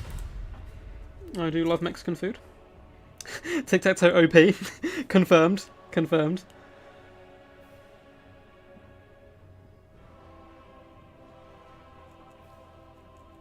Ronan invests in the ultimate anti-tic-tac-toe weapon. He did indeed. It did hit him, but he's pretty quick, so the Luminar's not perfect for him. But yeah, you know, he moved around, ducked and weaved. Did some decent work. Hello, Black Fawn. Hi there. Don't know if I'll be able to follow, but at least I dropped a like. Thank you, man. I honestly really appreciate it. And the whole thing will be uploaded anyway. YouTube is incredibly slow for some reason nowadays at uploading my streams. It used to take them like 2 or 3 hours. Now it'll be done probably by about tomorrow morning. But the whole thing will be uploaded for you guys. So don't worry if you have to jump in and out. Damn, Luminar. Ronan, man, good games. You played very well, especially that first game. I think you need to go back and watch that. You seemed quite down about your micro afterwards. You said like you had some micro slips. You played that Wood Elf game so well, in my opinion, apart from the Glade Lady. If it was just that lady managed to escape, I think you probably would have won that game. But still, good game, man. Close games all round. Oh, Luminar versus Orion. Oh, Palpatine. There's a glitch. I'm hoping they fix it, where the Luminar can hit multiple times. Oh no, cannons can hit multiple times, I think, and I saw someone hit Orion at the start of the game with a Luminarch and a cannon, and it just kills Orion outright. It's disgusting. Salutations! Hey, awesome. Hola. So, maps are Ashen, the Ashen Hall.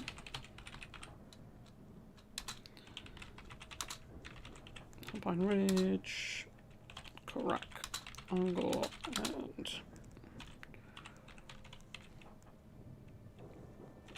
Schwarzer and Hafen. Cool. Let's check who is indeed picking first. Soup up them. It is going to be Noob for Life picking first.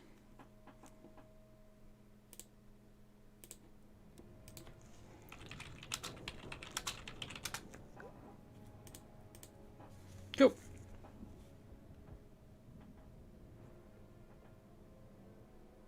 That's cool, man. Honestly, you play pretty good. What's up, Doctor? My boy. How are you? Hope you're all good, man. You've made it just in time for the finals. We do have Noob for Life against Flying Taco. Both these boys representing the extremist of all the memes in the universe.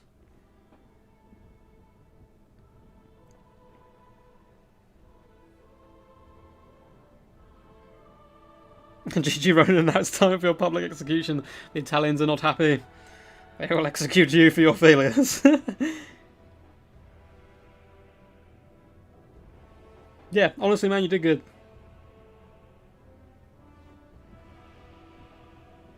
And Dacta does indeed also run some tournaments now and again, guys. So he's obviously more than free to advertise them in my Discord. So if you do join that, you'll be able to get into the tournament scene a little bit more.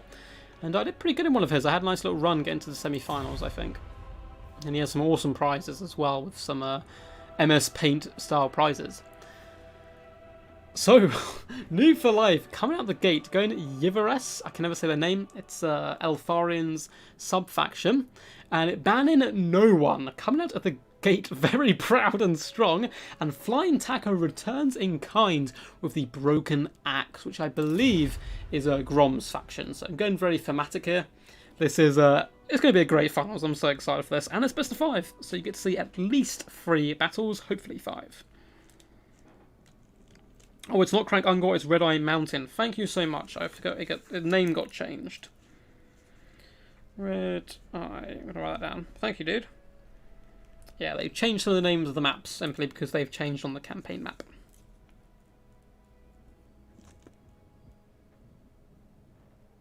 But yes, all good stuff.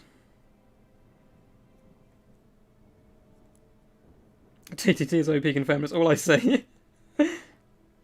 Aquatics, the game is already over, man. Yeah, it was over before it began with those aquatics. It's such a funny mechanic they've added in. Noob is memeing his way to the finals, that's true, respected. He played, I think it was Gobbo Slayer last time, in one of the earlier heats, and they sent me the replays and the screenshots. I actually need to cast a few more of them, because I only cast one, I think. And it was just meme upon meme from both of them. It was some crazy stuff.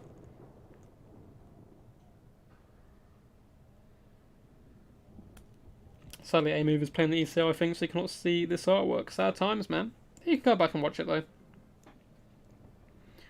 Always good to see A-Move around. Hopefully his wrists are getting a bit better. I know he's had some problems playing because of it, which kind of sucks.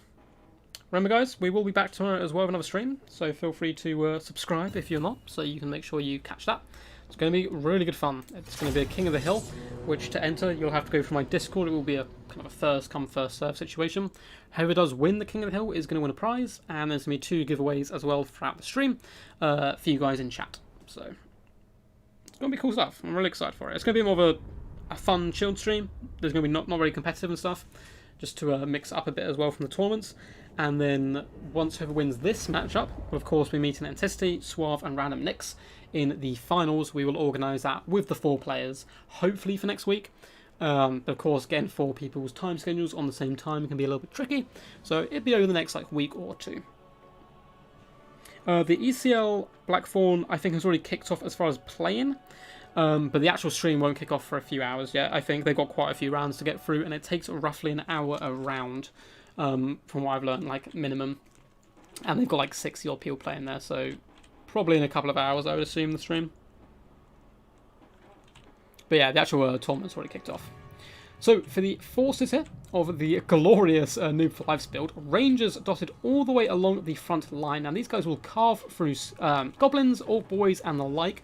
Do decent damage across the board, but of course struggle against the large. We do have a double line shout of chase. A unit I really wish I'd try to use a bit more often, because look how glorious these lines are.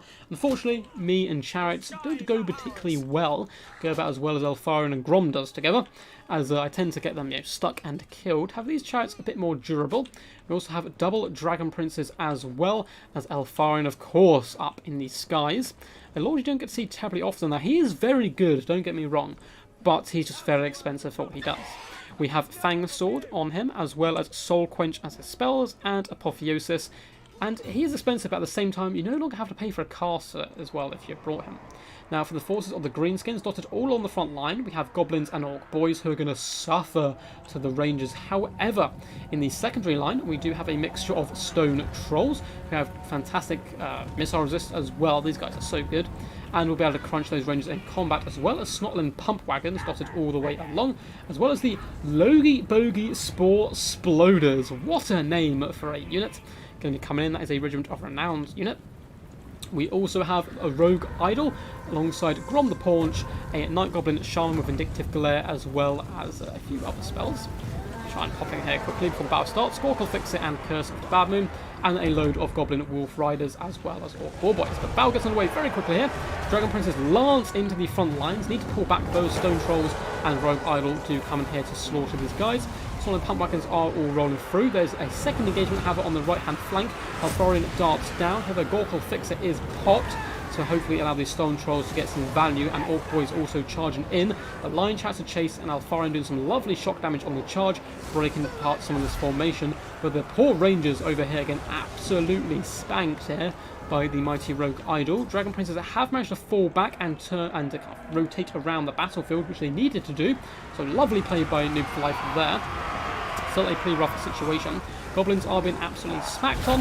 The Great End is here, and a lovely cast here coming in from Flying Attacker. Now this spell Also gives a negative to enemy troops that hit, minus 30 armor, 24 speed and 24 melee defense for 44 seconds, and I believe it no longer affects friendly troops. Let's have a look. Yeah, so it doesn't actually affect friendly troops anymore. It used to, which makes it now incredibly powerful in my opinion and really underused. Yeah, decent work all around. So, chariots bouncing back and forth between combats. There's a huge wrecking ball here of Snotling pump wagons, orc boys and the like, slowly dragging down these dragon princes. We do have an apotheosis on them, but they don't really have the room to manoeuvre and cycle charge at this point. Stone trolls as well have survived with decent model count on both units, so they can regen up quite nicely. Now, Orion can't really find a home, unfortunately. Good luck, have fun in the chat. It's always good to see between these two champs. War has been popped by the goblins now as well, and Rogue Idol, you know, just flattening people up to 50 kills, certainly not doing too bad in this battle of the Nemoths. As Lion Chariots at Chase do fall back, they did manage to break some Orc Boar Boys though, and force those guys back pretty well, and Goblin Wolf Riders, fueled by the war, get a little bit over cocky, and charge along into some Dragon Princes before getting absolutely shattered there. A lovely apotheosis has been popped by Orion as well. He's certainly going to hope that his Dragon Princes and Lord can carry into the late game with decent cycle charging from the Lion Chariots of Chase, who can do, you know, okay work up against Snotlings as well. And unfortunately, the Rangers basically had no good targets because they got run over by trolls early on, which is always a little bit rough. Dragon Princes have pulled themselves quite far out wide here just to escape the pursuing trolls. Lion Chariots of Chase as well still have two models, up to 39 kills, and let's see what the second one's up to, 45 kills apiece, not terrible. And most of the Greenskin forces have kind of been broken. It simply remains kind of all the big heavy hitters, which is the problem for the High Elves here. The Logie Bogies, with the arguably one of the coolest names in the game, there's quite a few of them, do charge in as a Gorkle Fixer is popped on the Dragon Princes, slowing their escape here, should allow the Stone Trolls to catch up and do some decent damage as well. Perhaps they're about to escape, it's pretty close, and one very eager Orc Boy there does catch into the back of them. Alfarin is floating around, looks like he's going to attempt to snipe the Goblin Shaman, comes in with a massive strike there, and if keep him on his feet, should be able to break him down quite quickly. However, the Rogue Idol is starting to come over here to say hello, and if the Logie Bogies and all these other troops can surround Alfarin and stop him from taking off, I think that will certainly be game over. Lion Chariots trying to come in here and help the Dragon Princes, who have luckily managed to pull quite a few units out of position. At this point, Flying Taco really needs to group up his forces and just work as a giant fist, like a big old wrecking ball, walking around the map clearing off troops. Otherwise, he's going to get caught in situations like this, where Chariots can isolate troops and try and allow Noob Fly to drag himself back into the game. Despite this good play though, and kind of catching all these troops, I think the game is probably past the High Elves. A lovely Vindictive Glare hits Alfarin, doing some pretty huge damage. And Grom's still full health. The Rogue Idol's pretty much still full health. I just don't see a way back in this for the High Elves. However, Stone Trolls have been terrified here, which is pretty good play. Dragon Prince is still scrapping.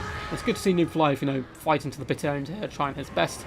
And you know, made the Lion Chariots Chase not do too bad work. They are forced down, pulled apart by trolls, limbs and kind of, you know, legs of wolves and fangs and all that have been just ripped apart by some very hungry trolls. So I'm no doubt are going to be devouring them after the battle.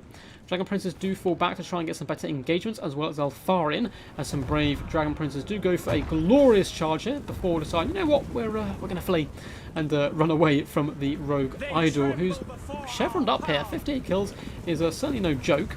The Night Goblin Shaman here is going to taste the fury of the Dragon Princes here, who did once ride mighty and majestic dragons into battle. Unfortunately, have been demoted down to horses at this point. Rogue Idol pretty happy here just to take this engagement up against Alfarion and the Dragon Princes. Logie Bogie Spore Sploders have been forced back. I don't think I'm ever going to get tired of saying that name, it's such a cool name.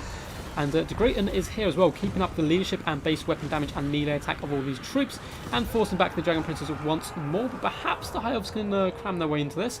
But with Taconel pulling his Stone Trolls back to the main core, these guys are a pretty good answer to the Dragon Princes themselves. In the distance, we do have Snotling Pump Wagons desperately trying to hunt down these Lion Chariots at Chase. Should be able to force this one off. There's still two Lion Chariots here who could come back to the main engagement and do some pretty decent damage. Trolls have been forced back and broken here, which is pretty scary stuff. They're getting very low health. Those are a full health unit of Stone Trolls, a fully healed up Grom, as well as a Rogue Idol. See, Alfar in the room is being forced back here. Dragon Prince is desperately trying to cycle charge, but they are running out of ranges, so they're going to have to stick into combat relatively soon. GG says Taco, he thinks it's all over, pretty confident. And Balance of Power would certainly agree with him here. I don't think there's any way back. Dragon Princess getting very low here, just 12 models on these guys. However, they are chevroned up, so they've certainly done some good damage throughout the game. And I think the Dragon Princess having a real saving grace here for the High Elves, considering their front line just kind of got demolished here. Orion trying his best here to chase off Stone Trolls. It might be worth taking the Line Chariots and chasing these guys off for good, but it looks like Army Losses does kick in there, and that is going to be game 1 to Mr. Taco. What do you guys think about that? Pretty good start. Do you think Taco is going to do a clean sweep, or do you think Noob for Life is going to scrap this one back here? Yeah, as I said before, really fun builds. I actually quite like Noob for Life's build. It's just kind of countered quite hardly by a mixture of Stone Trolls and Pump Wagons. You don't see many people bring Pump Wagons, actually. When they first got released, people kind of touted them as being this incredibly OP unit. But I think they're relatively balanced and pretty decent for what they do. And the 67 kills on the Rogue Idol is always awesome to see. So GG, well played. On to map 2, which is going to be the Ashen Hall, another map I am trying out this stream. Should be some good fun. Another kind of more wooded map. Let's update the score. Flying Taco 1 there. Boom. And we're back. I'm going to have a quick sip of my drink. Keep me alive.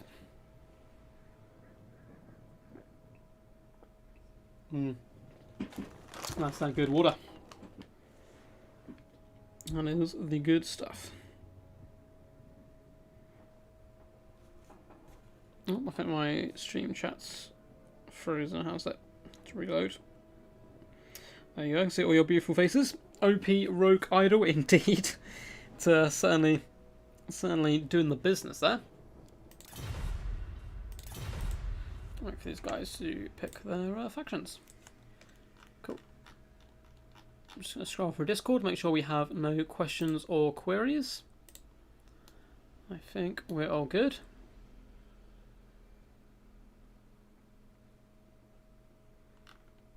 Yeah, looks like we're all good. Cool.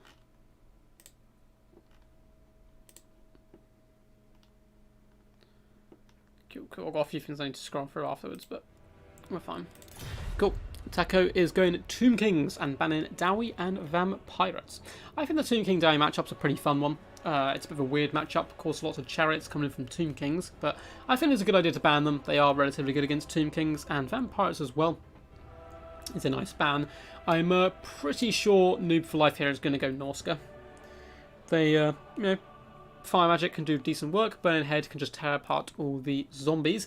Berserkers as well can chew through them very quickly. And then you have Javelins and kind of familiar with great weapons and stuff to take down the big isolated single entity monsters. But it looks like Noob for Life trying to make Papa Palpatine proud and going with the Forces of Chaos. Yes, GG indeed. Some pretty crazy stuff. And sorry to keep spamming it, but it does really help out the channel. If you are enjoying, feel free to give the video a big old thumbs up. It does kind of push out the stream to more people, basically. And yeah, every time you do it, a little puppy is born into the world as well. So it's kind of a win-win situation. Just going to stretch my legs a bit. Make sure I'm all good. Yeah, Chaos versus Tomb Kings again. A matchup I think Chaos are pretty good in. Archeon is pretty good. Archeon about to ride free with the boys. I mean, I think he's generally a good pick here. You give him Slayer of Kings, he can take down the constructs incredibly quickly and assassinate enemy lords very well. And he can bring Burning Head and Fireball, Flame Sword of Ruin, all those kind of spells which are good up against Tomb Kings. What to kill him with Spirit Leech. So seeing Noob Fly is pretty confident here, coming out of the gates and saying who it is. No Skaven yet this stream, I'm afraid, David. I think last time we had quite a few Skaven. I can't quite remember. We had them recently on a stream quite a lot. And we also actually had your game on the channel, David, I believe, where you brought those mortars to devastating effect. They do some really decent work all around. But yes. It's been a good stream so far. Had little problems early on, but it's all good. Which is such a lifesaver. It has been a stressful, like, 24 hours. Last night, my PC, my Windows updated, without giving me the option not to update. and it completely broke my computer. So I was up to about 2 in the morning trying to sort this out because I knew I had to stream today. Didn't want to rearrange the tournament, and it would just give me blue screen of death. The internet would cut out and go back on, and then the computer would just freeze. And basically, the Windows update had half uploaded and refused to do the other half, and still refused.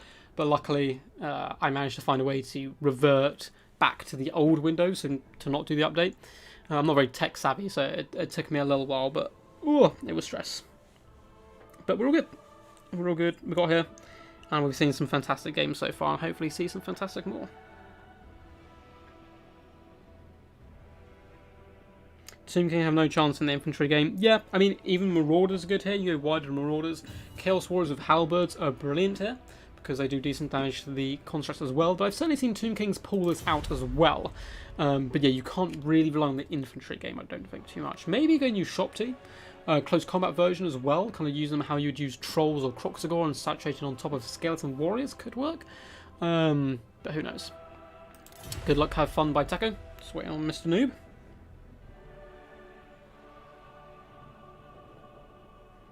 Yeah, I think Chaos certainly do have the tools to dominate this matchup, but I've seen Tomb Kings pull it back as well.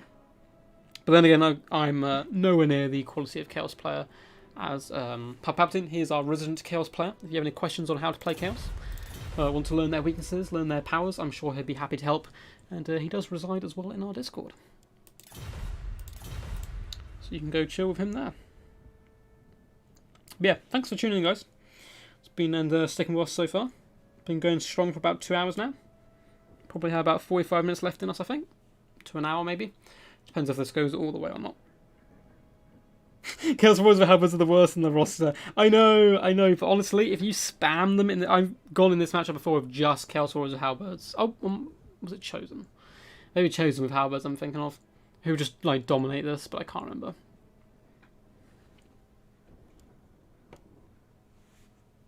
Oops, seen a load of people hop online.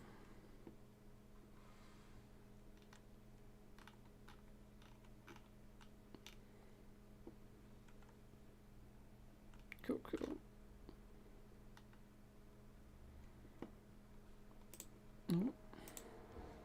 Thank you, Console, if you are watching. I've just received all your replays, and for anyone who did play in today's tournament, if you've got any favourite battles, heroic defeats, any of that kind of good stuff, feel free to drop the replays on my Discord, and I'll shuffle through them and pick a few to put up.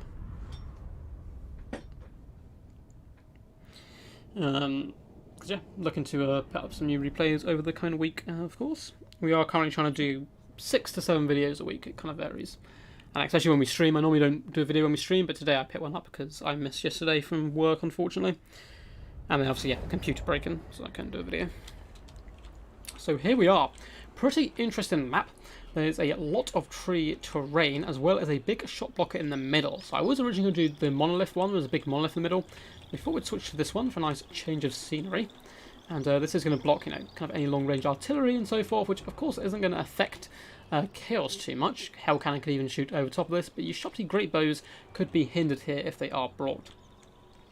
Apart from that though, rolling hills as well as tree terrain, so pretty fun stuff all round. So for the forces of Noob for Life trying to scrap his way back into the game, he has certainly brought the boys to go with Archaon, the Swords of Chaos, who have improved greatly over the years, kind of with Apocalyptic Charge as well as Guardian, with Archaon can do some pretty decent work. Still a bit of a meme unit, but Flaming Beric Dundarian swords at the ready, they can certainly do some decent work as well. We also have, over on the left-hand flank so far, as he kind of organises his forces, a Dragon Ogre Shaggoth, as well as a Chaos Feral Manticore. We have a nice skirmish corps of Marauder Horsemen with throwing axes, some horrible black goo, kind of smoke floating off from these woods, probably cursed, and a ton of Chaos Marauders into the sunset, some of which are chevroned up as well. We have Archaon the Ever-Chosen, of course, coming in with Cascade and Firecloak, Fireball, and Burning Head. I actually prefer Flaming Sword Ruin myself, but still all very good abilities. Burning Head as well can decimate some front lines. And I believe I saw somewhere we do in fact have a Hell Cannon here, which is can do some pretty decent work. It's got to be a little bit risky as well, of course, can be sniped out potentially. Now for the forces of the Tomb Kings, we do have some carrion up in the skies, as well as the Eyes of the Desert, regiment of renowned sneaky snakes, very good in pretty much every matchup, as well as some skeleton archers. Looks like they've all been deployed in a lovely box formation over here on the flank. We have skeleton warriors, so pretty cheap and cheerful to be honest, for the most part, although we do have the Kappa Guard as well, who kind of deceive you a little bit. You go in there, clearing through the chaff, and these guys pop in and all of a sudden kind of tear you back. They've got regeneration, anti-infantry, good solid unit all round. We do also have a Casket of Souls come in, doing some nice long-range damage, and Tomb Prince and Necrotect combo. I thought it was two Tomb Princes brief for them. The Tomb Prince come in again with Guardian, and that scream, as well as a Curse as well, minus 24 melee attack and Rampage. A very aggressive Necrotect, of course, who is going to be healing up the Hero Titan, also known as the Aero Titan. Dun dun, dun dun, dun dun. Look at this beast. Can do pretty decent work. Of course, comes in with a Spirit Leech and Shem's Burning Gaze. And we have Arc of the Black on foot coming in with a ton of spells, including, of course, Spirit Leech, Doom and Darkness, and Fate of Una. So we're most likely going to see double Spirit Leech going down on Archon as kind of quickly as possible. On Archon, sorry, Archaon. The Hell Cannon is quite far back from any allying troops. I'm trying to bait people in with the hidden Swords of Chaos, as well as Archaon that ever chosen, as the two forces do start to engage. Now there's this kind of woods in between them, both of which is they're both going to kind of want to push up and try sniping each other out, as Casket of Skulls does unleash some shots into the Manticore, so you're not going to be hitting any of them. Carrion can also do some nice work here as well. Oh, we have two Hell Cannons! What is this madness, Noob for Life? What have you done? So the Chaos Dwarf's being represented here. Double Hell Cannon. Don't know how I quite missed that. There should be some good stuff. Why do people never bring Chaos Warriors? They're really good because they don't look as fancy as Marauders. In comes the Hell Cannon and gets a lovely miss here. Now, Hell Cannons aren't very good at trading artillery battles, neither are Caskets of Souls. I mean, Caskets can, and Hell Cannons can smash down people who have kind of artillery crews, but Chaos Lords it's not going to do. Chaos Dwarfs not going to do too great against. And Casket of Souls here is actually hitting into this statue here, not firing any of its shots off here. So this needs to move, otherwise it's not going to be doing any damage at all. So Marauder Horsemen are forced back here by some archers as the artillery game does continue. Noob for Life probably feeling relatively comfortable considering he does have double Hell Cannon. Spread them out rather well as well. Needs to be a little bit careful of the Carrion from swooping over there and killing this one cannon. Because if you can keep it alive apart from that, forcing the Tomb Kings to walk all the way over here to then all the way over there is going to be pretty tough stuff. Carrion do take some shots, it looks like as well the Chaos Marauders take a few blasts, but the Carrion are going to isolate this Hell Cannon over here, and the Swords of Chaos really need to zoom back here if they are nearby. It looks like some Chaos Marauders are going to start forcing their way here, so good spot there by Noob for Life. The Manticore is even swooping over and he's sending a ton of troops to engage. The Dragon Ogre Shadow is going to force its way forward here, he's certainly going to get Spirit Leeched here quite hard, and unfortunately the Casket of Souls continues to shoot shots I think into the trees. Dragon Ogre Shagoff though, getting a little bit too much Leroy Jenkins in my opinion here. Fully charging in and getting slapped. He does not want to fight the Tomb Prince here. Looks like Archaon did swoop in and do some decent damage as well to these skeleton archers, but Dragon Ogre took way too much damage there, and Archaon is now really overextended, taking really unnecessary damage at this point. I think the Forces of Chaos need to chill out a little bit, advance as kind of one unit, and allow the Hell Cannon to do the work. So it looks like the Carrion have been forced off here. Phonax is kind of not been wasted on them, I suppose. At least it's forcing them off, as they are one of the big threats here. And the Hell Cannon has managed to decimate the skeleton archers.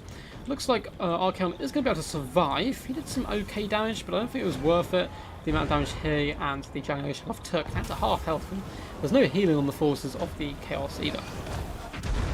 Hell Cannon still focusing down these skeleton archers. Not too many perfect targets for it. So that's why I think it's quite key to keep the Dragon Ogre alive. He needs that alive, and he needs Archaon alive to help take down these constructs in the later game. Well, it doesn't look like Archaon did bring the Slayer of Kings, so he may struggle here a little bit. The Eyes of the Desert have been managed to catch the Dragon Ogre Shagoff, who's going to take huge damage here. Shem's Burning Gaze does come down as well, doing massive work on this Dragon Ogre Shagoff, who looks like he's a little bit doomed, unfortunately. Manticore is floating over now to put pressure on Archaon the Black. And Hell Cannons are actually focusing Archaon down now, which is pretty funny stuff. A nice summon of Skeleton Warriors, just to keep that Manticore from charging in and maybe soak up some of the shots from the Hell Cannon. Archon is going to be falling back here as Skeleton Warriors do push forward. Now, where are the Swords of Chaos? Okay, they're over here just chilling for now, waiting perhaps to come in and assassinate the Casket of Souls if Taco overextends a little bit too much. Archon going to be rolling in here, so the Skeleton Warriors should be able to do some decent work and shut these guys down. Skeleton Warriors getting chewed through by Chaos Warriors as expected, and Archon not doing too bad kind of dodging these attacks so far. The Hero Titan as well as the Sneaky Snakes do manage to destroy the Dragon Ogre Shaggoth here, and I'm afraid he's probably going to be gone from the battlefield. Down to 386 health and pretty low leadership at this point. He may return, but very weakened. Archon, that damage is certainly starting to add up. The Liber Mortis is going to be keeping him active and relatively healthy for now. Ferromanticore does dive down into the eyes of the desert, but it looks like a Spirit Leech is going to be coming down, or Demon Darkness, sorry. Since feral animals in general don't have the greatest leadership, these snakes should be able to force them off as you'd expect. Archon though does dart into the back line trying to help these guys out. Cascading Firecloak has been popped on him as well, and getting with these snakes would be a really good engagement for him. Hell Cannons are going to finish off Archon the Black, it looks like, for the most part, down to 500 health. The Skeleton Warriors are pushing through against the Chaos Marauders, doing some pretty good work with the help of the Casket as well, of course. In the back line, both Hell Cannons are pretty damn healthy here. However, a unit of Ushopti has been summoned, and that is going to be the end of this Hell Cannon here. But, you know, it has done its damage, done a lot of work, and is going to drag the Ushopti summon over there. Archon the Black is disintegrating at this point, crumbling, and taking a decent amount of damage, minus 10 health, and he is smote there upon the hill top. The Swords of Chaos look like they've been completely forgotten here, certainly to get into the action. They have a perfect beeline here for the Casket. Souls can easily overrun it and help protect Archon as well, of course, with their Guardian. More the Horsemen are moving forward. They're a good answer to the Hero Titan, but it looks like Flying Taco knows this and is going to be dropping that Casket shots down on him. Cascading Firecloak once again popped, just going to allow Archon to escape here. Could attempt to assassinate the Necrotect, but a little bit risky with so many of his buddies nearby. Swords of Chaos I have finally started to move here. These guys are such cool models, I wish they were a little bit more competitive. But the flaming hooves, they leave this awesome trail behind them. They're going to charge in and probably assassinate the Casket of Souls, unless these big troops can get back. Might be worth moving Archon over here as well. Very pitched engagement so far. However, the last Hell Cannon, I'm assuming the first one did get completely shut down. Looks like it did. The second Hell Cannon has now been overwhelmed. The Kepler Guard is still relatively healthy, up to 78 kills as well. Are going to be able to shut down this bad boy. It did a huge amount of damage throughout. Chaos Marauders are starting to rally on the periphery of the battle. It's a very close engagement, but looks like the Tomb Kings are slightly pulling ahead. I think the early mistake of the pushing forward of the Dragon over Shaggoth, and maybe even Archeon to a point, although he got a little bit more lightly, may have unfortunately kind of been a downside. One of the downfalls here, unfortunately, for life here. Although also good play by Taco, in fairness, to get the upper hand. But the game's not over yet, as Marauder Horsemen are throwing in some axes as well, assisting some Chaos Marauders and chewing through Skeleton Spearmen. They certainly want to get their axes on top of the big nasty monsters. Swords of Chaos are pretty much full health at this point, no kills so far, but they're just warming up. They're the they're the big final axe. They don't want to peak too early here. However, Kepler Guard are moving back, who will easily be able to club Chaos Marauders with deadly efficiency. Archeon here is going to be rolling forward, looking to find some good targets, perhaps even shoot some fireballs into the eyes of the desert. Would not be the worst idea here, as these sneaky snakes have done fantastic work so far, taking down some of the bigger threats. Looks like a bit of an all-in has happened here, as Cascading Firecloak is popped. We also have the Guardian as well on Archeon from the Swords of Chaos, so they are abandoning them here. Looks like the Sneaky Snakes are going to go down, but there's so many hero units still active. Manticore does float into my screen there, but it's wavering before it even gets into the battle, which isn't too good for him. Arcane looks like he may fall back. Castle of Souls unfortunately missing here. And Spearman, bit of just a two wet lessons smacking against each other here. Nothing much going on. And over in the distance, the Hell Cannon does finally go down. And with that, it looks like it's probably going to be game over. Balance of power is getting dangerously close to army losses at this point. Swords of Chaos have got an entire kill now. So, proving that they are still champs to be reckoned with. But there's a healthy Tomb Prince, healthy Necrotect, very healthy Hero Titan. And Castle of Souls, still going to help in the balance of power, I suppose, to push it over. However, did he kill Archon the Black? I can't believe I completely missed that, I think. Archon Black did get assassinated at some point in the battle. I was wondering why the game was still kind of going on so long, but assassinating the character would certainly have helped that out. Maybe that was the Swords of Chaos in their 1 kill, who knows? So Arcane does have Curse popped on him, unfortunately, now, as he that's kind of half dodge Ishem's Burning Gaze, riding through the fire and the flames here. But the low melee attack's really going to kind of hurt him quite badly, as well as the Rampage. He's summoning an opponent's engagement he doesn't want to be in. Chaos having to now throw all their units in order to protect him and try and hunt down the Tomb King. So balance power is dangerously close at this point. Hell cannons, you can see, are just kind of lurking distance, shut down. Kettleguard's going to be charging some beams of death coming down from the Hero Titan.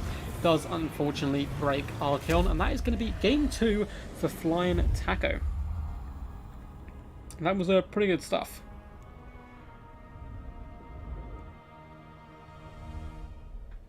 Hope you guys enjoyed that battle. Good display by both players.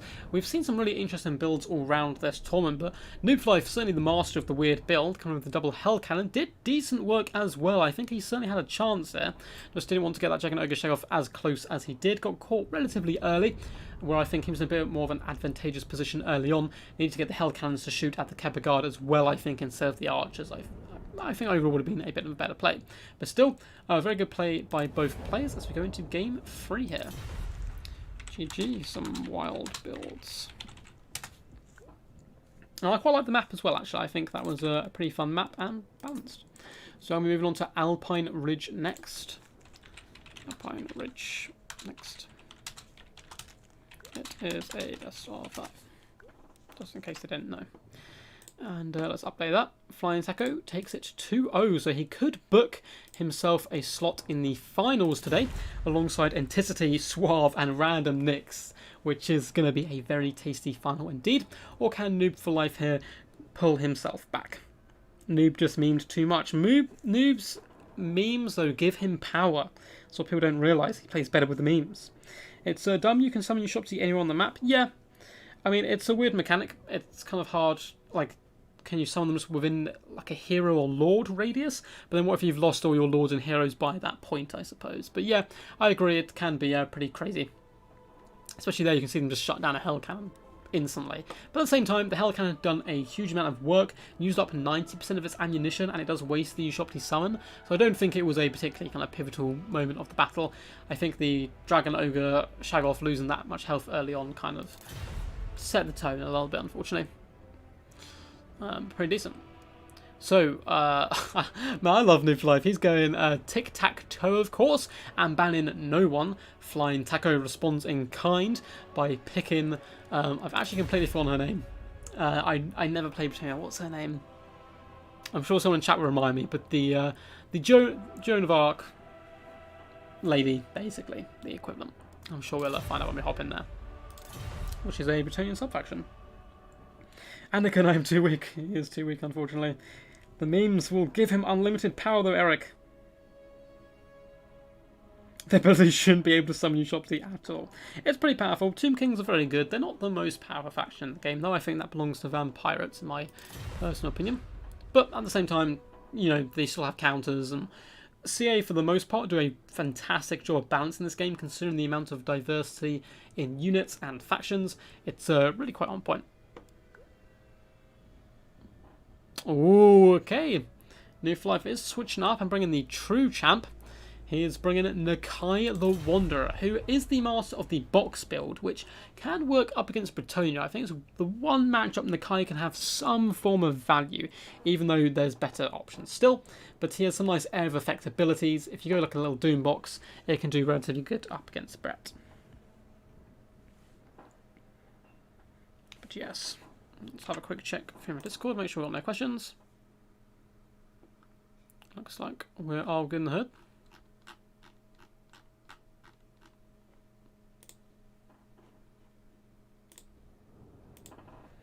Oh, I'm going to have a sip of my drink.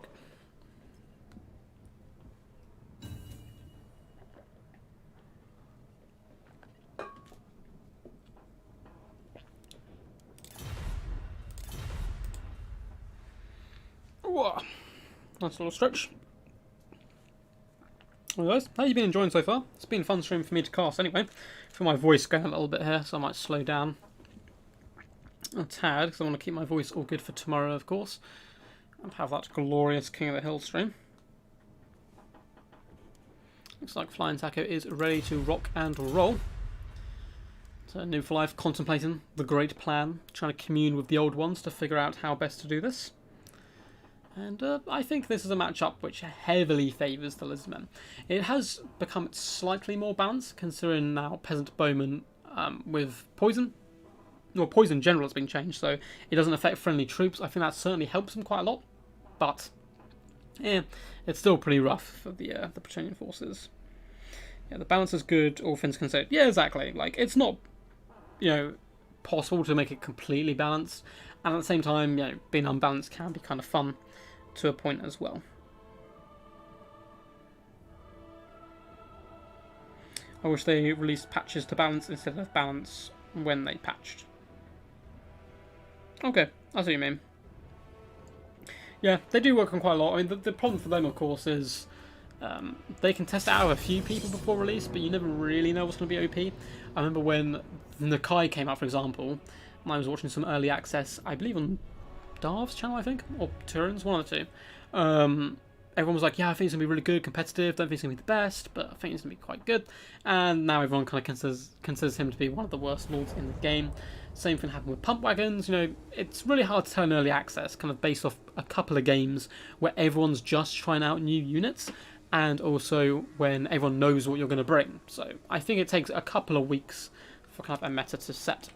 Anyway, let's hop in here. So Noob for Life, Champ of the People, is going to be coming in here with some skink cohorts with javelins, as well as skink cohorts and red-crested skinks dotted all the way along. Really cool colour scheme. The Kai is actually quite like a nice light colour scheme. We have the cohort of Sotek as well, regiment of renowned red-crested skinks who can refuse to die, 2 feral stegodons, and once again, triple sacred Kroxigor. These guys, the ultimate earthbenders of the world, will be punching rocks into people's faces, and they're just such a cool unit. I really wish that they were maybe just a little bit cheaper, I think, would make them a little bit more competitive. For a Lord choice, of course, we have the man, the myth, the legend, Nakai the Wanderer. Look at him. Fantastic model. Once again, one of those kind of unfortunate things, you don't get to see him too often. Primal Roar as well, plus 40 melee attack and 22% physical resistance. It does come with some nice buffs, in fairness to him. Skink Priest coming in with Flock of Doom and Manticore Summon. Now for the forces of Bretonia here, we have Peasant Mobs in the front line. Again, awesome colour scheme with the red. We have Peasant Mobs, backbone of any good force. We have Spearmen at Arms in a secondary line. So pretty decent stuff so far. Kara Peasant Bowman dotted around in the middle of the pack.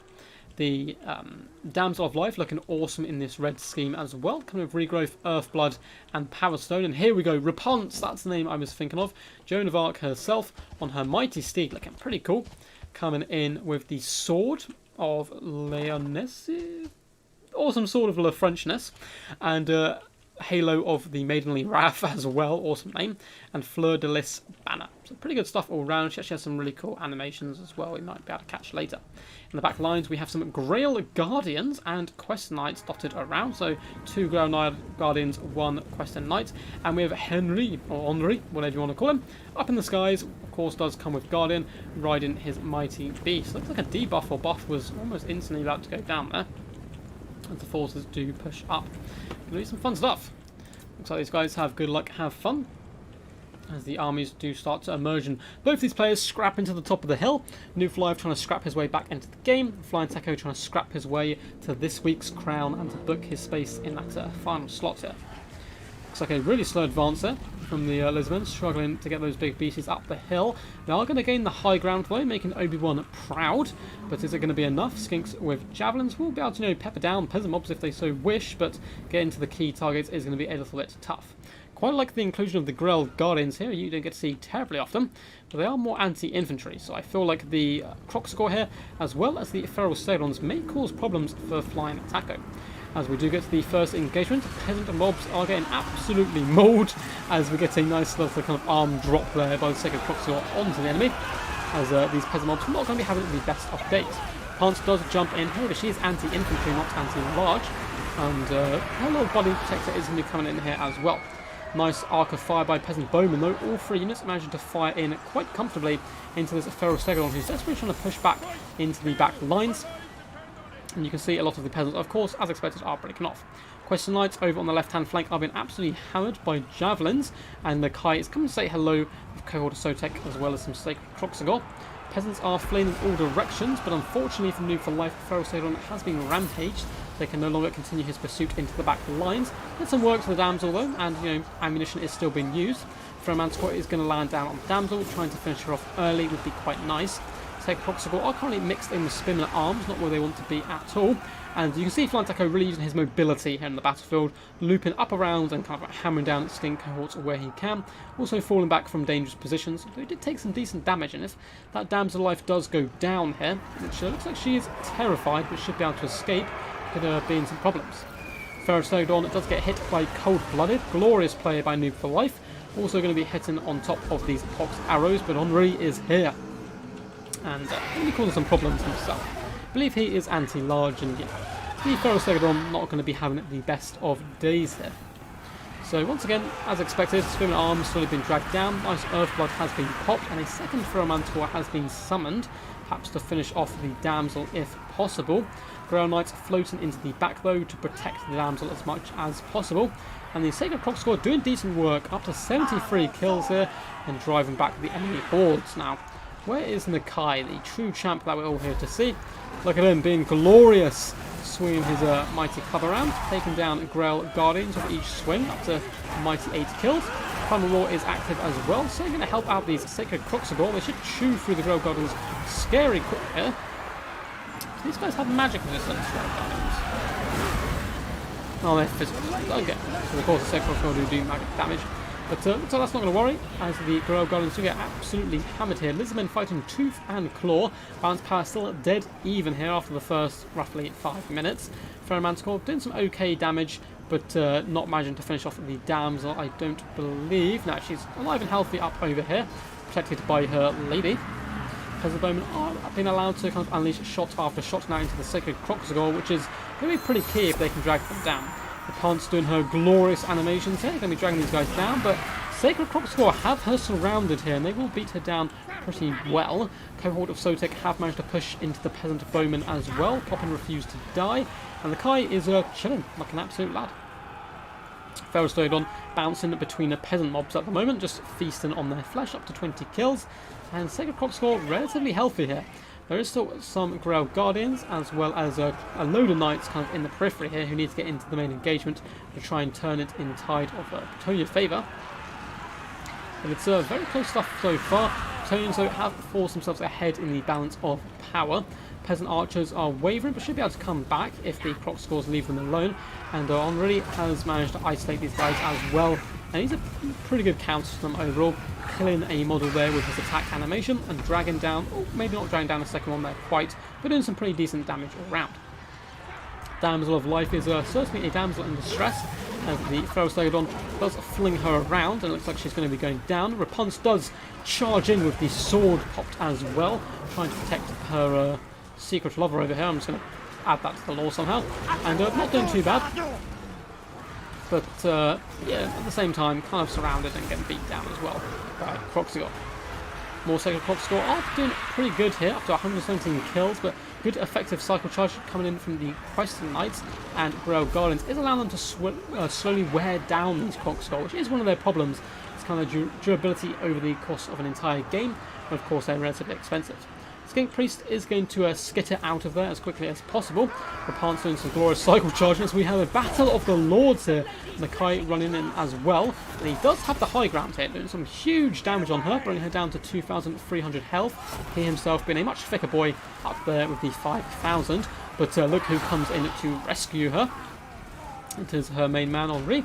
And Nakai very bravely falling back, which I think is the best idea, although with the help of a Ferrosaudon is going to turn to fight this and perhaps manage to do some decent damage. But it looks like Rapunzel is going to simply flee to the trees, as a lot of the Lizardmen forces have simply been broken here by really good play and effective cycle charging from the Knights, allowing the Spearmen and Peasants to die for the cause and drag them down. The Damsel Life is being forced back, but the Skink Priest is also having to return here, so she will probably survive.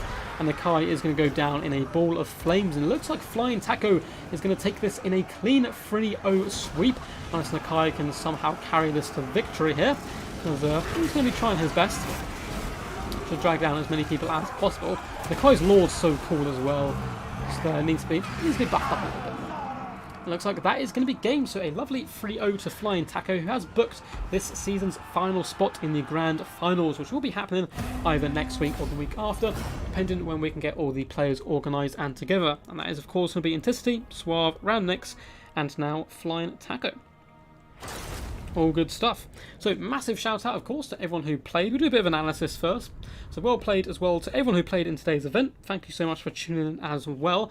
And a massive shout out as well, of course, to Flying Taco for winning this, and everyone for putting on a good display up against them. Some really good games. Oh, fly big kick there.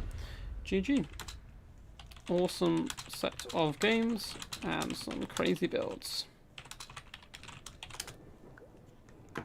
You have booked the last finals slot. Taco.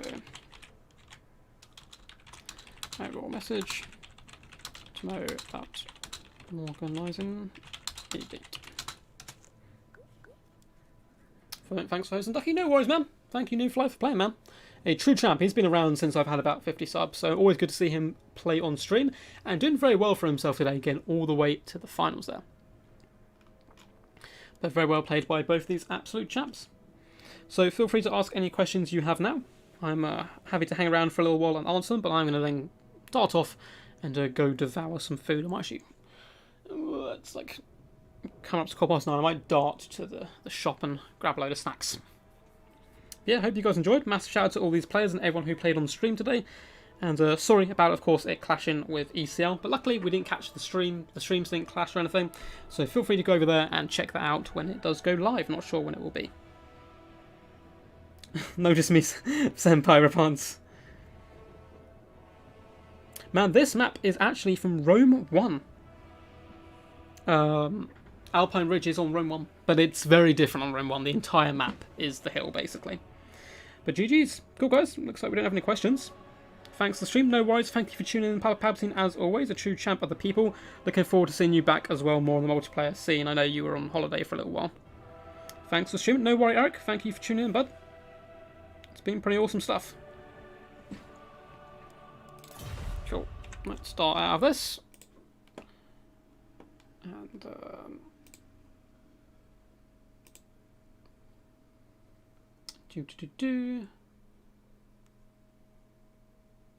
Cool. Sorry, I was looking, I've been sent a few messages on YouTube, but it's all good. So you guys, hope you did enjoy. I think that's going to be it for today. And we will be back tomorrow, probably at 6 PM BST. That's not completely set in stone, but it'll be either like 5, 6 or 7. We will be streaming again a fun King of the Hill with a few prizes. Well, one prize for the winner and some giveaways for you guys in chat. So feel free to chill here. Peace out, guys. Catch you later, Hyperion as well. Nice to see you here. And Misha. Lovely to see you again. But I'm just about to bounce. So catch you guys later. I'm off to devour all the food in the universe. Peace, peace, guys. And as always, stay awesome.